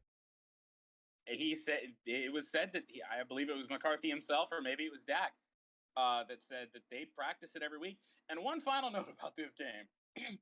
After the game, of course, Dallas fans believing they were screwed by the refs, which is always hilarious. Throwing garbage At their players. Throwing garbage so badly that they were aiming for the officials and were hitting their own players. So that's fun. Dak, after the game, of course, he came out and, apologized for this after the fact because what he said was so blatantly stupid. First, he was like, oh, well, I don't support that, blah, blah, blah. And then he's like, oh, well, they were throwing it at the officials. Oh, okay, then. So, he might get fined from the NFL for that. I hope he does. But he has come out and, the BS apology after somebody does something stupid. Like, it was in a press conference. You had all the time in the world to answer that.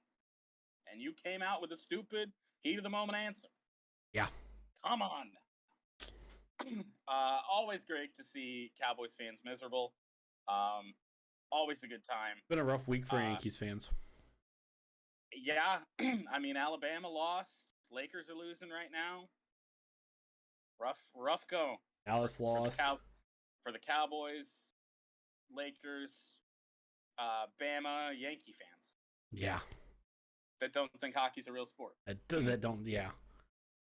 Let's move on, shall we? Oh, yeah. The San Francisco Chiefs. Yes, that. Yeah. That would be interesting. The they both wear red, right? Different shades, but yeah, the Kansas City Chiefs played host to the Pittsburgh Steelers in what could have been Ben Roethlisberger's final game. We're fairly certain it is, but spoiler alert. Said anything. It most likely was Ben Roethlisberger's final game. The Chiefs won 42-21.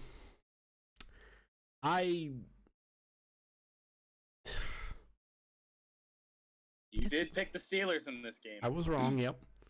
I thought this game was going to be closer. The Steelers played tough in the first quarter. Yeah, That's it. They had the Chiefs right where everybody hopes to have the Chiefs. Like, Kansas City is obviously notorious for starting really slow.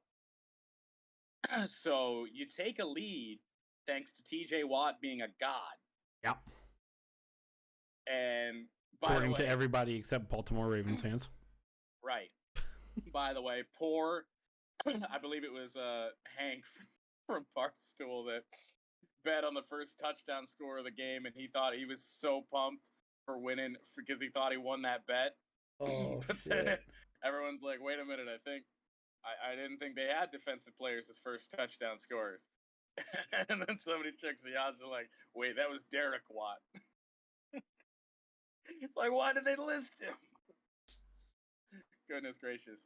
I felt that hurt. But yeah, TJ Watt being great at football as he always is, he should be defensive player of the year. If he gets snubbed this year, then ain't nothing else that he can do to possibly get it. You gotta give it to him this year, right? But you take that 7-0 lead if you're Pittsburgh and things are looking good, but you're holding Kansas City in check, and then that second quarter is when, well, everything got derailed. The nuclear. I've used the phrase nuclear powered buzzsaw about the Ohio State Buckeyes offense. Okay. Which more often than not they are. I've used the phrase nuclear powered buzzsaw about the Aaron Rodgers led Packers. Just moments ago, in fact. Just a little bit ago, which, well, they are. You want nuclear powered buzzsaw? The Chiefs.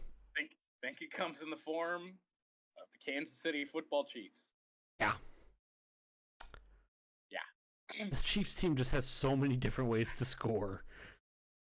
So many. Patrick Mahomes threw a pass to a lineman at one point. He sure did. Yeah. It was just. I mean, the Chiefs Jeff said it in our group chat, man. He's like, "Oh, they just carved us up, man. Their offense is rolling." And I'm like, you score here, you might be in good shape. And I think they got one first down and punted, and then the Chiefs just scored in like 12 seconds. Touchdown. Yeah, I think it was 2 plays. Yeah, and you just sit there like, I was a neutral fan. I was just sitting there like, what am I watching? What? Yeah, I mean, you can't do anything. No, you just you pray that the Chiefs show up and have a bad day. That's it. That's what you do. That's all you can do. They did not have a bad day. The Steelers did. My bet for that game, which did not hit because Najee Harris did not score a touchdown. Thanks, Mike Tomlin. Najee with his first fumble all year in this game. Yeah. I had Patrick Mahomes alt passing yards 250. By the end of the first half, he was at 249. Like, not much else to say about this game. This was a bloodbath. Good spot to be in. Yeah, it was a rough one. If this is, and it looks like it is, Big Ben's final game. Obviously not the way he wanted to go out, but I mean, what can you do with Kansas City, man? Yeah. They're so good. And I think Ben even knew that the way he was talking in the interview. Oh yeah. He's just like, we're just going to go out and have fun. 100% did. I mean, it's not like he really played all that bad. No. I mean, he wasn't he wasn't spot on with everything, but he definitely played, solid enough to beat some other teams. You just Chiefs are just impossible to stop. Yeah. And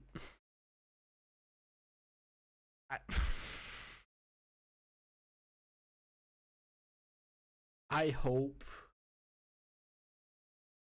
for just the sake of the game, of how fun Najee Harris is to watch, that going forward, Mike Tomlin realizes that he has a back who is a dude. He's really going to have to. I mean, I don't know if they plan on handing the reins off to Mason Rudolph. That did not work all that well when Ben had been hurt that one year and Mason started the majority of the games. I don't know if they want to get involved in a Russell Wilson trade. The Steelers all season have been tied to Aaron Rodgers. Interesting spot. Yeah. Rough way for Ben to go out if this is how he does go out, which it looks like it will. One final note on this game before we move on to the next. This game is the case for why we don't need playoff expansion. Like, yeah, this one and the Bucks Eagles. I mean, what are we doing here? because you sit and say, well, the Patriots lost by 30. They were the 6th seed. They would have been number 6. Right. Or maybe they were 5. The Steelers were 7. The Raiders were 6 or 5. This right here is the game that screams why we don't need playoff expansion. Yeah. I mean, playoff expansion always creates this effect. Yeah. As entertaining as the NCAA tournament is, that's a prime example of, you got all these teams. More often than not, the better team wins. And even the underdogs that do win most of the time don't make it that far. So No. Prime example of that. But And final playoff game. Final game of Wildcard weekend. The LA Rams had a home game, and it actually looked like a home game. They played host to the Arizona Cardinals. It was all Rams. 34-11. I am very happy to say that my Detroit football Lions broke the Arizona Cardinals because they weren't, firing on all cylinders before that, but with that Lions loss, they've been putrid ever since. I think the Cardinals were broke before the Lions. The Lions just broke them worse. Remember them folding chairs? Yeah. Well, that's what we took to the Arizona Cardinals. The Michigan Wolverines gave those folding chairs up for a Sunday. Yeah. And they needed new. The Lions sent them back in by piecemeal. Yeah. I was obviously Team Rams in this game. I was too. As is on the screen right now, I am a temporary Rams fan. But it's bad for the Detroit Lions. Spoiler alert for all those people. Any pick outside of number 5 is bad for the Detroit Lions. Right, I don't know. This draft class is so fucking terrible. Right. And this draft class more than others, 22 to 32 really doesn't matter all that much. Number 10 to 32 doesn't matter. Well, I'm just saying 22 to 32 because that's kind of the spot that we're looking at. Oh, well, yeah, it doesn't. I think it's worse now, but before this game, it's funny because all the people that are Lions fans that do want Matthew Stafford to succeed are all well, we feel this way, but we understand if you don't. Yeah. But then the people that are team draft pick are very much, I saw it time and time again, Well, if you are rooting for Matthew Stafford right now, you're not a real Lions fan. I don't understand the people that think they could just dictate how people feel about this scenario. Because I love Matthew Stafford when he was here. I was never a guy that thought he was the reason we were losing. He's the reason we won a lot of games. Like without Matthew Stafford, we probably win maybe 5 games total under Matt Patricia. Well, that's for real. That'd probably be accurate. You look at the season that Stafford got hurt 2 years ago, and then we had a revolving door of bums starting games for us, and we didn't win a game after he got hurt. Like, come on now. I was very happy for Matthew Stafford in this game, finally getting that monkey off his back, winning a playoff game. He didn't need to do a whole lot. 13 for 17, 202 yards, but I mean, the Rams had this locked up in the first half. I mean, Matthew Stafford, 2 touchdown passes and a quarterback sneak for a touchdown. I mean, he outscored the Cardinals just with that. So just with the 2 touchdowns, the 2 touchdown passes. Yeah, I mean, it's Kyler wild. Murray threw an interception to avoid a safety. And the interception was taken back for a touchdown. The shortest pick 6 in NFL history. Is it really? Yes. How long did it end up going for? I believe 2 yards. Hey, Rocky Lombardi threw a shorter one when he played for Michigan State. Yes, he did. Against Ohio David State, Long actually. Jr. David Long catching that interception there, returning that for a touchdown. Michigan alum, by the way. Had to get that in there.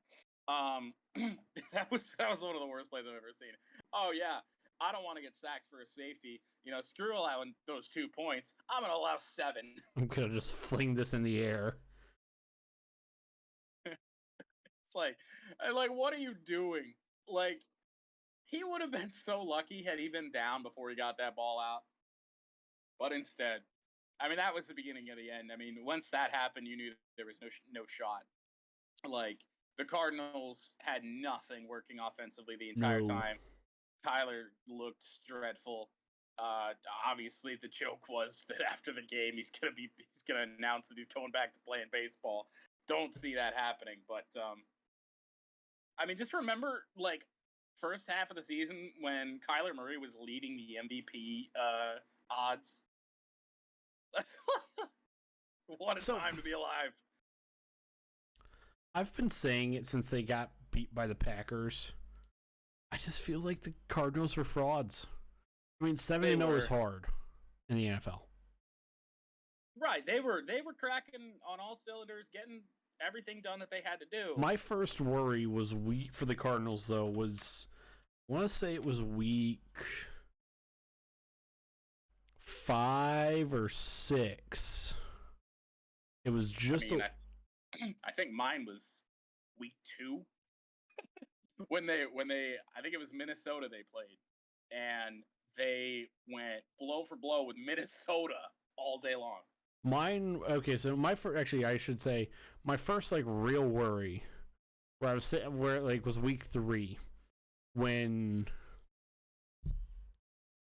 they needed 2 Trevor Lawrence pick 6s.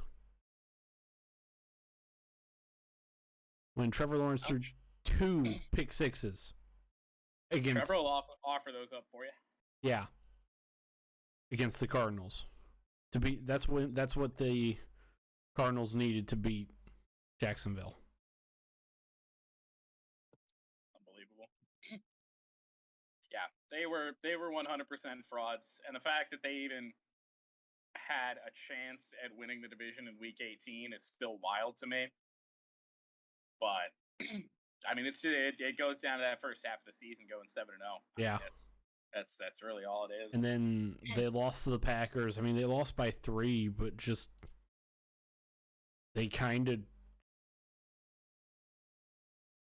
down 17-7 and then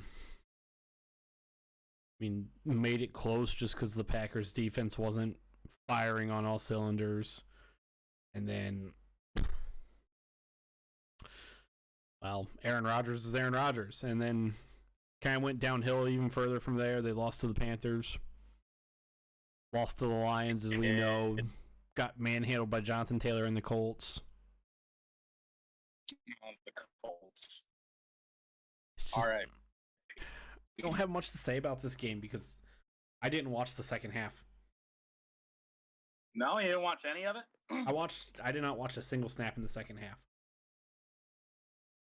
I mean, fair enough. That game was This well was- in hand, but This game was on Manning Cast, was on Monday Night Manning. I couldn't even bring myself to watch it on Monday Night Manning because I watched the segment with The Rock, Yep, but that's I couldn't do after the Rock segment was done. That's when I turned it off, basically. I couldn't watch the rest of the game on that because it was just like this doesn't feel like a playoff game to me. So I struggled through Levy and Greasy and Riddick. I wouldn't have been able to. That was the other reason why, because this game just was not compelling enough for me to be like, I want to watch this. I mean, I had to. I had to. I watched it solely because I did want to watch I did want to see Dwayne Johnson's segment, Which was great. which was very good. Yeah. So, note on this game, obviously Jeff Rieger has been hating on Matthew Stafford all year. I was long. wondering if we were gonna get this. So, did I you might have seen the tweet. I have. Fact. That so him and another Detroit reporter, I don't remember the name of, Jim Costa maybe, Okay. did a what they called the Stafford cast. And Jeff had been hating on Stafford, so if the Rams won, he had to do a shot of Jaeger mixed with mayonnaise. Ugh. He did it. But once it was 7-0, I was like, oh, Jeff Rieger's not having a good time right now. And there were screenshots of him throughout that broadcast. He was not looking good. I wouldn't be either if I had to even think about doing a shot of Jaeger. Yeah, let alone a shot of Jaeger with mayonnaise. I think he was already plenty drunk by that point. So, I mean, it probably went down a little easier. Yeah. Like, I'm not a fan of Jaeger. Ugh. Oh, I hate Jaeger so much. But yeah, that's all I got. That was hilarious, though. That is hilarious. I didn't watch the Stafford cast while it was going on, but right after that game ended, I tuned into it. I was like, I gotta see this. Let's move on to the picks, shall we? Let's move on to what I've already said is the most difficult week of the picks for me all season long. Yeah, had some challenges. Yeah, so I went 5-1 last week. You 4-2. So I make up a game, but I need to make up more, and I'm running out of time. You need to make up 4 to tie it. Yeah, I need to make up 4 to tie, and we have 4, 5, 6, 7 games left. 4 this week. 2 next week. So in the Super Bowl. Yep. Because I doubt we're picking the Pro Bowl. No, I don't even know if there's odds for the Pro I am not. Bowl. I refuse. So 4 games this week, and once again, we lead off with your Bengals. And the records, by the way, for the season, Austin 150 and 128. I am 146 and 132. You beat me to it. Your Bengals are on the road. They take on the Tennessee Titans from Nashville. Titans are -3.5, and the people are pretty much dead split. Yeah, they are. Did I lose, Jordan? No. Okay. This is the ideal matchup out of the 3 for the Bengals. Out of the 3 other AFC teams, I should say. Yeah, I would say, yeah, for sure. Because you don't want to face the Bills or the Chiefs right now. No. This is the ideal matchup, even if Derrick Henry comes back, which it does look like he will. All signs indicate that he is. He's not. He has been activated, and he's not on the injury report. But the Bengals do have a good rush defense. better than their pass defense. Yes. I'm probably going to be wrong about this game. I'm going to say this now. But I'm going with the Bengals here. I figured you would. The Bengals, I could see the Bengals losing this game by 3. Yeah, which is what scares me. I don't think the Titans are going to kill the Bengals by any stretch of the imagination, because the Bengals offense can score. And especially if they have a balanced attack and actually use Joe Mixon a little bit. That is probably worst case scenario for Tennessee.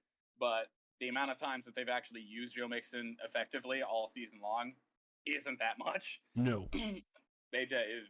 Zach Taylor just does not like to run the ball for whatever reason, even though he's got a dude back there. But, I mean, like I said, I got to make up ground, and I am running out of time. So the Titans are the obvious pick for me on this one.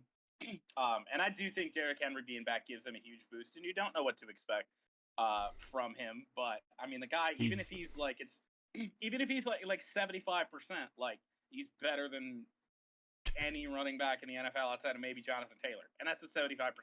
Yeah. At 75%, he is still a dude. Capital D-U-D-E. 75% Derrick Henry still probably would have been the leading rusher if he was healthy. Or if he was, like, playing all year long. Yeah. Like, still probably would have got 2,000 yards. It's Yeah. unbelievable. But I will take the Titans. The NFC matchup on Saturday, 8:15. The San Francisco 49ers, 10-7 on the year. Oh, my people. They travel to Lambeau Field to take on the Green Bay Packers. Packers are -5.5, and now we bring the people in. 76% of the people are on the Green Bay Packers. How many? 76. I have 64% on San Francisco. Fuck. You know, I'm gonna hit refresh because my CBS may. We know CBS doesn't do this well. Can I refresh it? Is that a thing I can do? Yeah, it's still the same for me. Yeah, mine's 76% on the Packers. Packers 5.5, right? Yep. Or 5.5 point favorite, I should say. Yeah, obvious. Give me Green Bay. San Francisco's just missing too much on defense. Like, I can't take San Francisco. Jordan? Oh, you're back. You did actually. You lost me for a second there. I'm taking Green Bay. Then. Yeah. Because, as I said, you didn't hear me, but as I said, San Francisco's just lost too much on defense this past week against Dallas in terms of injuries. They have. I gain nothing from also picking Green Bay, but I'm not to the point where I have to pick everything different from you. So I'm also going to go with Green Bay on this one. This could be one of those where if you take San Francisco, you lose more. Exactly. I don't want to lose ground. So I will at least I'll take the smart pick here and take Green Bay -5.5 on the same page there. Into the Sunday slate, 3 p.m. for whatever reason. Huh? We got a 3 p.m. start and a 6:30 start. What the hell? That's interesting. The LA Rams, they go to Raymond James Stadium to take on the Tampa Bay Buccaneers. Buccaneers are -3.5. And again, the people are basically split with a slight edge to Tampa Bay. What is your number at? 51%. Mine's not. Get it together, CBS. Figure it out. Yeah, I've said it a lot. It's hard to beat the same team twice. Which the Rams, they did face in the regular season up against with the Tampa Bay Buccaneers, and the Rams did win. This is another game, just like the Cincinnati-Tennessee game. I could be slightly wrong here. Okay. I'm going the Rams. I could see the Rams if either winning this or losing by a field goal. This game is going to be tight. Yeah, I think so too. But, I mean, if you're going to give me Tom Brady with a chance to make up some ground in this, I got to take him. even though I do want the Rams to. I mean, I'm in a tough spot here because I like Brady and I like Stafford. So I'm losing either way. So I guess I'll take Tampa Bay. Hope they win by a touchdown or something. I guess. We'll see though. Tampa Bay's banged up. LA's getting healthier. I mean, they just got Cam Akers back, and he was really effective on Monday night. So this could be a fatal mistake as well. But I was totally convinced you were taking the Bucks. Oh, I figured you'd give me the Rams, and I would take them. But now I got to switch it up. I got to take the Bucks. And finally, Sunday at 6:30 for whatever reason. please Bills don't be on travel- Fox. It's not. Score. CBS. Yeah. Okay. Bills travel to Arrowhead to take on the Chiefs. We got a tight spread in this one. Chiefs are -2.5. Who knows if the people are if CBS has the people right, but what I've got in front of me says 57% of the people are on Bills +2.5. Some people say I'm a man of the people. In this case, I don't know if they're right, but they're wrong. Give me the Chiefs here. This goes. I don't think the Kansas City Chiefs that Buffalo beat back in Week 4 or whatever it was is the same Chiefs that Kansas City was in the midst of their struggles. Yes. Yeah. Give me KC here. Well, what else am I going to do? I got to take Buffalo. I kind of wish I was getting 3.5. That'd make me feel a whole lot better about it. But I think the Bills can go in and win for sure. I think these are the two best teams in the AFC. Obviously, these offenses are both capable of putting up a lot of points. Yeah, they are. But I do like the Bills' defense slightly more, even if it is against the, as you put it, nuclear-powered buzzsaw of the Chiefs' offense. Give me the Bills. Give me the Bills. So we're different on all but the Packers. Yeah, because we're on the same. I mean, nuclear power buzzsaw. Like nuclear powered buzzsaw, and I haven't had faith in San Francisco all year. I mean, they put together quite a run, but like, what can you do? I haven't had faith in San Francisco. It's more of I've had less faith in some of the teams that they've played. Right. Like we picked them, but I have no confidence in picking them. You know. They are by far the most. Other than the Bills, they're by far the most inconsistent team in the playoffs. I don't know if the Bills are inconsistent. They just do things. They fell into the same trap that, John Harbaugh and Brandon Staley did, and going for it in weird situations that cost them games. Fair. But those are your divisional round picks. Yes, they are. It is time for Championship of the Week. Jordan, your champ. My champ of the week. Who else was I going to make it? Matthew Stafford. Finally winning a playoff game in his 13th season in the NFL. Threw for more yards, more touchdowns, played more games than anyone in NFL history before winning their first playoff game of their career. 49,995 regular season yards, 282 touchdowns, and 182 regular season games before he finally got the monkey off his back and won that first career playoff game. I don't want to hear anything about how bad the Cardinals were. If he lost to the Cardinals, y'all would be, killing him. So I don't feel like you can just say like, oh, well, like I've seen plenty of people like, oh, look, this doesn't count. Let's see what he does next week. Like, come on. It's a playoff win. It counts in the stat books as a playoff win, and I will treat it as such. So Matthew Stafford, congratulations, number 9. You did it. And like I said, I'm in a tough spot with that game because I like both Brady and Stafford. But I guess good luck to both of them. Who else am I going to pick? I mean, I'm not picking Matt Stafford, obviously. No, I had a feeling you would not. But say, like, what else am I supposed to do here? Not much. Like, I said it. earlier in the show. 31 years. Long ass time. My entire life, and I'm 25 years old. My entire life, they've been bad. Or even when they've been good, they've Been bad. they've been Marvin Lewis. Yeah. So who else am I supposed to pick here? I'm picking the Cincinnati Bengals. It's insane to me that Zach Taylor got a playoff win and Marvin Lewis didn't. Just Crazy. what else am I supposed to do here? I said everything at the top of the Wildcard recap segment, so I'm not going to pile on to it because we don't need to be here longer than we have to with this one.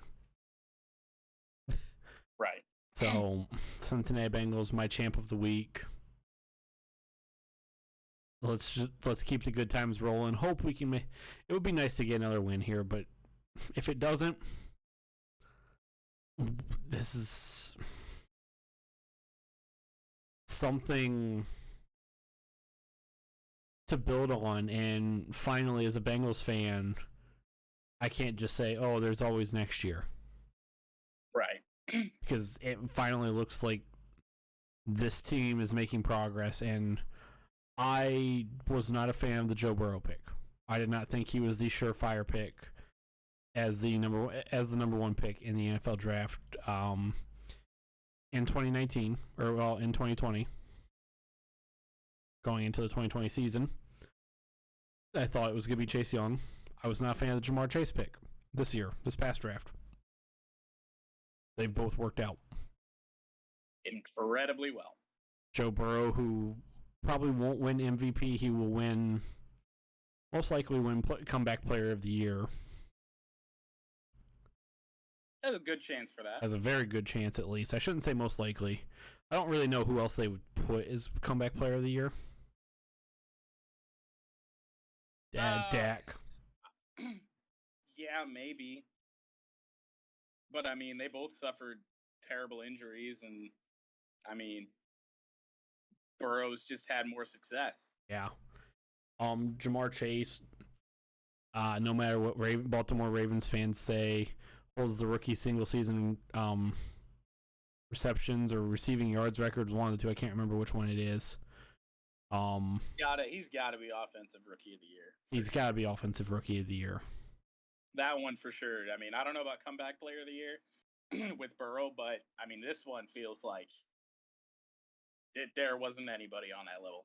No. So, Cincinnati Bengals, my champ of the week. Jordan, who's your chump? Well, it could be, I guess this will be an honorable mention. It could be Nick Canepa, who could be the chump of the week for two separate reasons.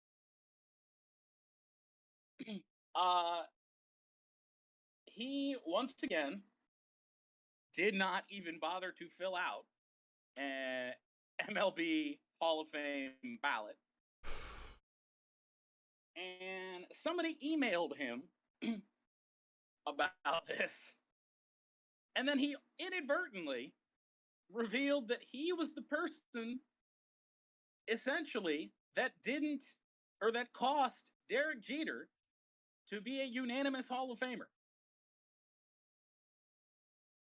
Because he replies to an email from somebody and says, Derek Jeter isn't up for the Hall yet. He's a first ballot Hall of Famer, has to be out 5 years. And the only reason that this came about is because obviously John Lester retired recently, within the last week. And he said that he would vote for John Lester to be a Hall of Famer. He doesn't even know that Derek Jeter's in the Hall of Fame. He never knew that he was up because he doesn't fill out a ballot. What are we giving these people votes for? But anyway, that is not my chump of the week, rather. Very well could be. It was until last night. Oh. World wrestling entertainment. On a Tuesday night, NXT. NXT. I knew exactly. Yep. Mm-hmm. So they recently called up to NXT. He was in NXT UK up until this point. An absolute wrecking ball of a man, Walter, who was the longest reigning NXT UK champion. The guy, like, if you asked wrestling fans and said, hey, would you be okay with Walter being world champion tomorrow? You'd get quite a few responses of, no, I wouldn't mind that. The guy, he's just incredible. He's put on phenomenal classic matches. He had a 2-match little series with Ilya Dragunov that are some of the first one was the most brutal thing I've ever seen. And then the second one where Walter finally dropped the belt was just a classic. I mean, Walter's incredible. I know what this is. The only problem is not called Walter anymore. I did not see this happen. I saw you tweet about it. Last night, Walter beat up on somebody. I don't even remember who. Grayson Grabs Waller? the mic. Maybe. I don't know. I doubt it. Yeah, I was just hopeful. All right. Grabs a microphone and says, call me Gunther. Okay, great. So then people start digging into this a little bit, and they realize that WWE filed a trademark for the name Gunther Stark. What is the first thing that pops up when you Google Gunther Stark? A man born February 1st, 1917, died June 8th, 1944. Yep, I know who this is. I know, yeah. Was a German U-boat commander for the Nazis in World War II. Yep. We renamed the best possible person, one of the brightest stars that WWE has. We renamed him to a Nazi. For no reason other than because WWE wants to have control of their name. They want him to be known by their name. So if he goes anywhere and he's Walter in WWE, they don't want that. They do it all the time. It's ridiculous, and they do it all the time. We renamed him to a Nazi, and arguably the worst part is that Walter isn't even German. He's from Austria. Oh! Like, there are some people that are like, oh, I don't know, I don't see why it's such a big deal. It's not a big deal. If the first thing I can Google with this name is a Nazi U-boat commander, don't you see how that's a bit of a problem? And I don't think that's where they're going with the character, but at the same, if it is, oh boy, oh boy, but like goodness gracious, like WWE has its own sketchy history with political, things. You look at Sergeant Slaughter when he was a Iraqi sympathizer. It's not a good look. Hate it. Just let him be Walter. Walter's a badass. But for not the first time, WWE, my chump of the week. They make it so hard to defend them anymore. At points. Yeah. Releasing 84 or 87 people within a calendar year, and well, them good wrestlers.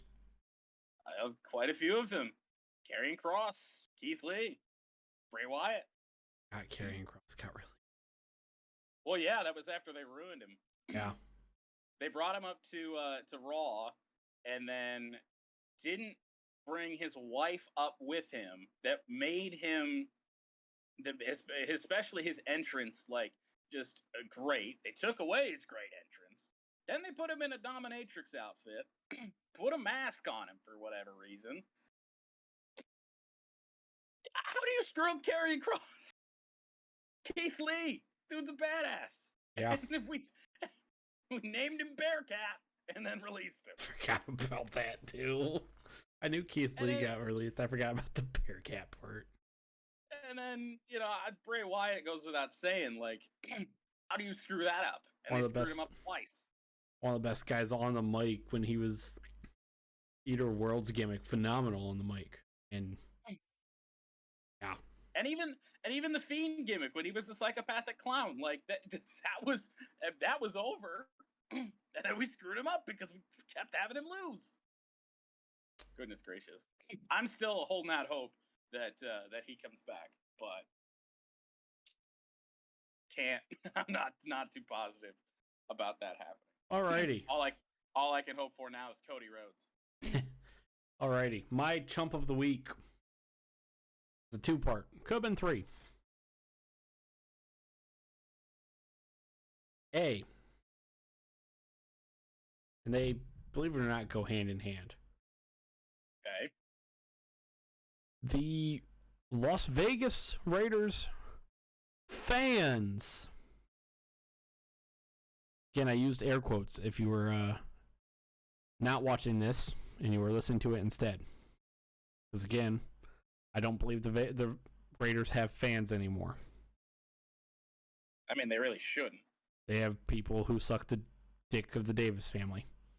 Amen to that. And NFL officials. Yikes. This will start with the the quote-unquote Raiders fans. You guys are just disgraceful on social media. Yeah, basically. Like, these Raiders fans that I saw, and some of which I did interact with on social media, whether it be Facebook or Twitter, I may as well have been interacting with, like, I feel like I was interacting with Mark Davis myself. It was like exactly what like Mark Davis would say, I feel like. Just some of the interactions where it's like, oh, well, I know football. Or, well, the Raiders just win.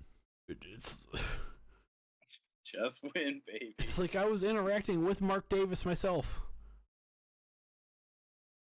Like, the inability to form any form of coherent thought other than the refs screwed us. Raiders fans, your team screwed you. And one guy, well, if the refs didn't, and I even had one guy on Facebook. He was like, "Well, if the refs didn't screw us this game, explain the tuck rule." Oh, come on! By the way, I think I saw it is the 20th anniversary of the tuck rule game. By the way, yeah, I was gonna say. Whereas I was like, "You want me to explain it? Have a more likable organization, then." Like, I was just so done with the conversation. And I think I had this on Facebook where it was like a conversation that had gone on for probably like 30 minutes. And I finally was like, you know what? Just maybe if the Raiders were a more likable organization, then maybe the refs wouldn't screw them as you believe. Goodness gracious. And no, it's not that the Raiders aren't a likable organization, which they're not. When you have abysmal coaching and you just have players that for whatever reason can't excuse me, can't not commit a pre-snap penalty. Wouldn't think it'd be that hard. It's not.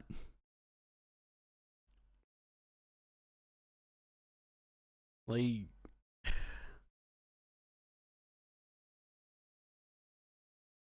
when you're committing pre-snap penalties, you're going to get flags called on you.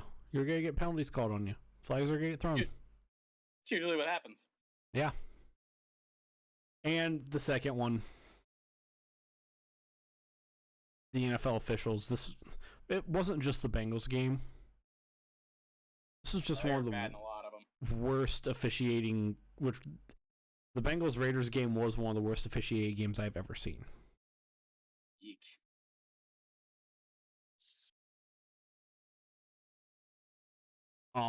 But it wasn't just that game. It was all weekend. And I've said it a lot. We've said it a lot on this show. Hey, officials. Nobody watches to see you guys.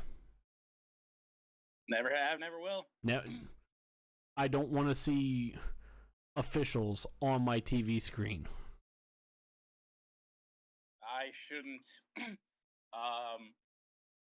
see a line of tweets about how bad Jerome Boger and his crew were this week during that game. But I sure did. Yeah. I hope this weekend the game's going to be better. I mean, at least we know Boger's crew ain't going to be officiating one. Thank God. Are we ready to move to one for the road? I suppose so. Jordan, you're one for the road.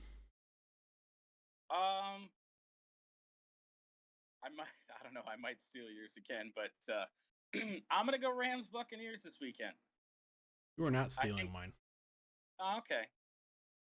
I mean, you can't go wrong really with any of these games, I don't think. I think we're looking at a good week of matchups. So we did think that, or I thought that at least last week. I think we got some good games on our hands. Bills Chiefs going to be another good one. Really, just all of them. You can't go wrong with them, like I said. But I'm going to go Rams and Buccaneers. That's good. That was a Saturday 8 p.m. game. Sunday. Right? That was the first up Sunday game. Sunday 3 on insert channel name here. I don't know. NBC. I don't know what channel it's on. Oh, NBC has an early game. Interesting. Yeah. Mine. Saturday afternoon. Yep.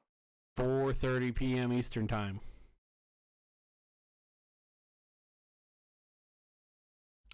In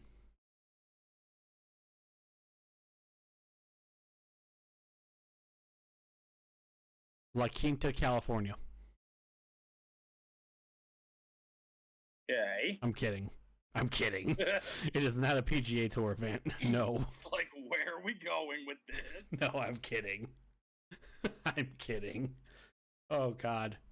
I was doing half of it was right. I was Saturday 4:30 Eastern Time in Tennessee, Nissan Stadium. The Cincinnati Bengals play the Tennessee Titans on CBS. Probably Romo and Nance. God, I hope so. If I get Iron Eagle, I'm going to gouge my ears off. I guess that was one of the bright spots of watching on Nickelodeon, although they were terrible too. But I didn't have to listen to Iron Eagle. You wouldn't have had to listen to Iron Eagle anyway on Sunday. Wasn't that game on? Oh no, what was the CBS game on Saturday? That was the Patriots and Oh Bills. yeah, That was Iron Eagle. Oh yeah, him with the silver puffy coat. Yeah. And that is one for the road. And that, ladies and gentlemen, is the show. For the road. And that is the show. Not a lot of final thoughts. I don't really have too much to say in terms of final thoughts. So. No, I'm good. Okay. I'm gonna say it real quick. Fuck the Las Vegas Raiders. Fuck Mark Davis. Your team's at home, bitch. God, like, out of all the chances the Bengals could beat the Steelers, I love the fact that their first playoff win in 31 years came against the fucking Raiders. Nobody deserves heartbreak more. Yeah. Other than maybe the football team. Yeah. And sometimes the Cowboys. Yeah. Just so fitting. Love it. So with that being said, guys, thank you for making this part of your Wednesday night. Wherever you may be watching and listening, however you may be watching and listening, we will see you next week for possibly an even shorter show, depending on what we got for news. We'll have a full 7 days. Right, we got at least a full 7 days to get some news stories, but yeah, news is kind of lackluster this week. So, peace out. See ya. Peace out. Stay classy. See ya. Say, we not staying classy this time? I botched the outro because I've been up since 6 a.m. I'm getting tired. Anyways, bang. Peace out. Stay classy. See ya.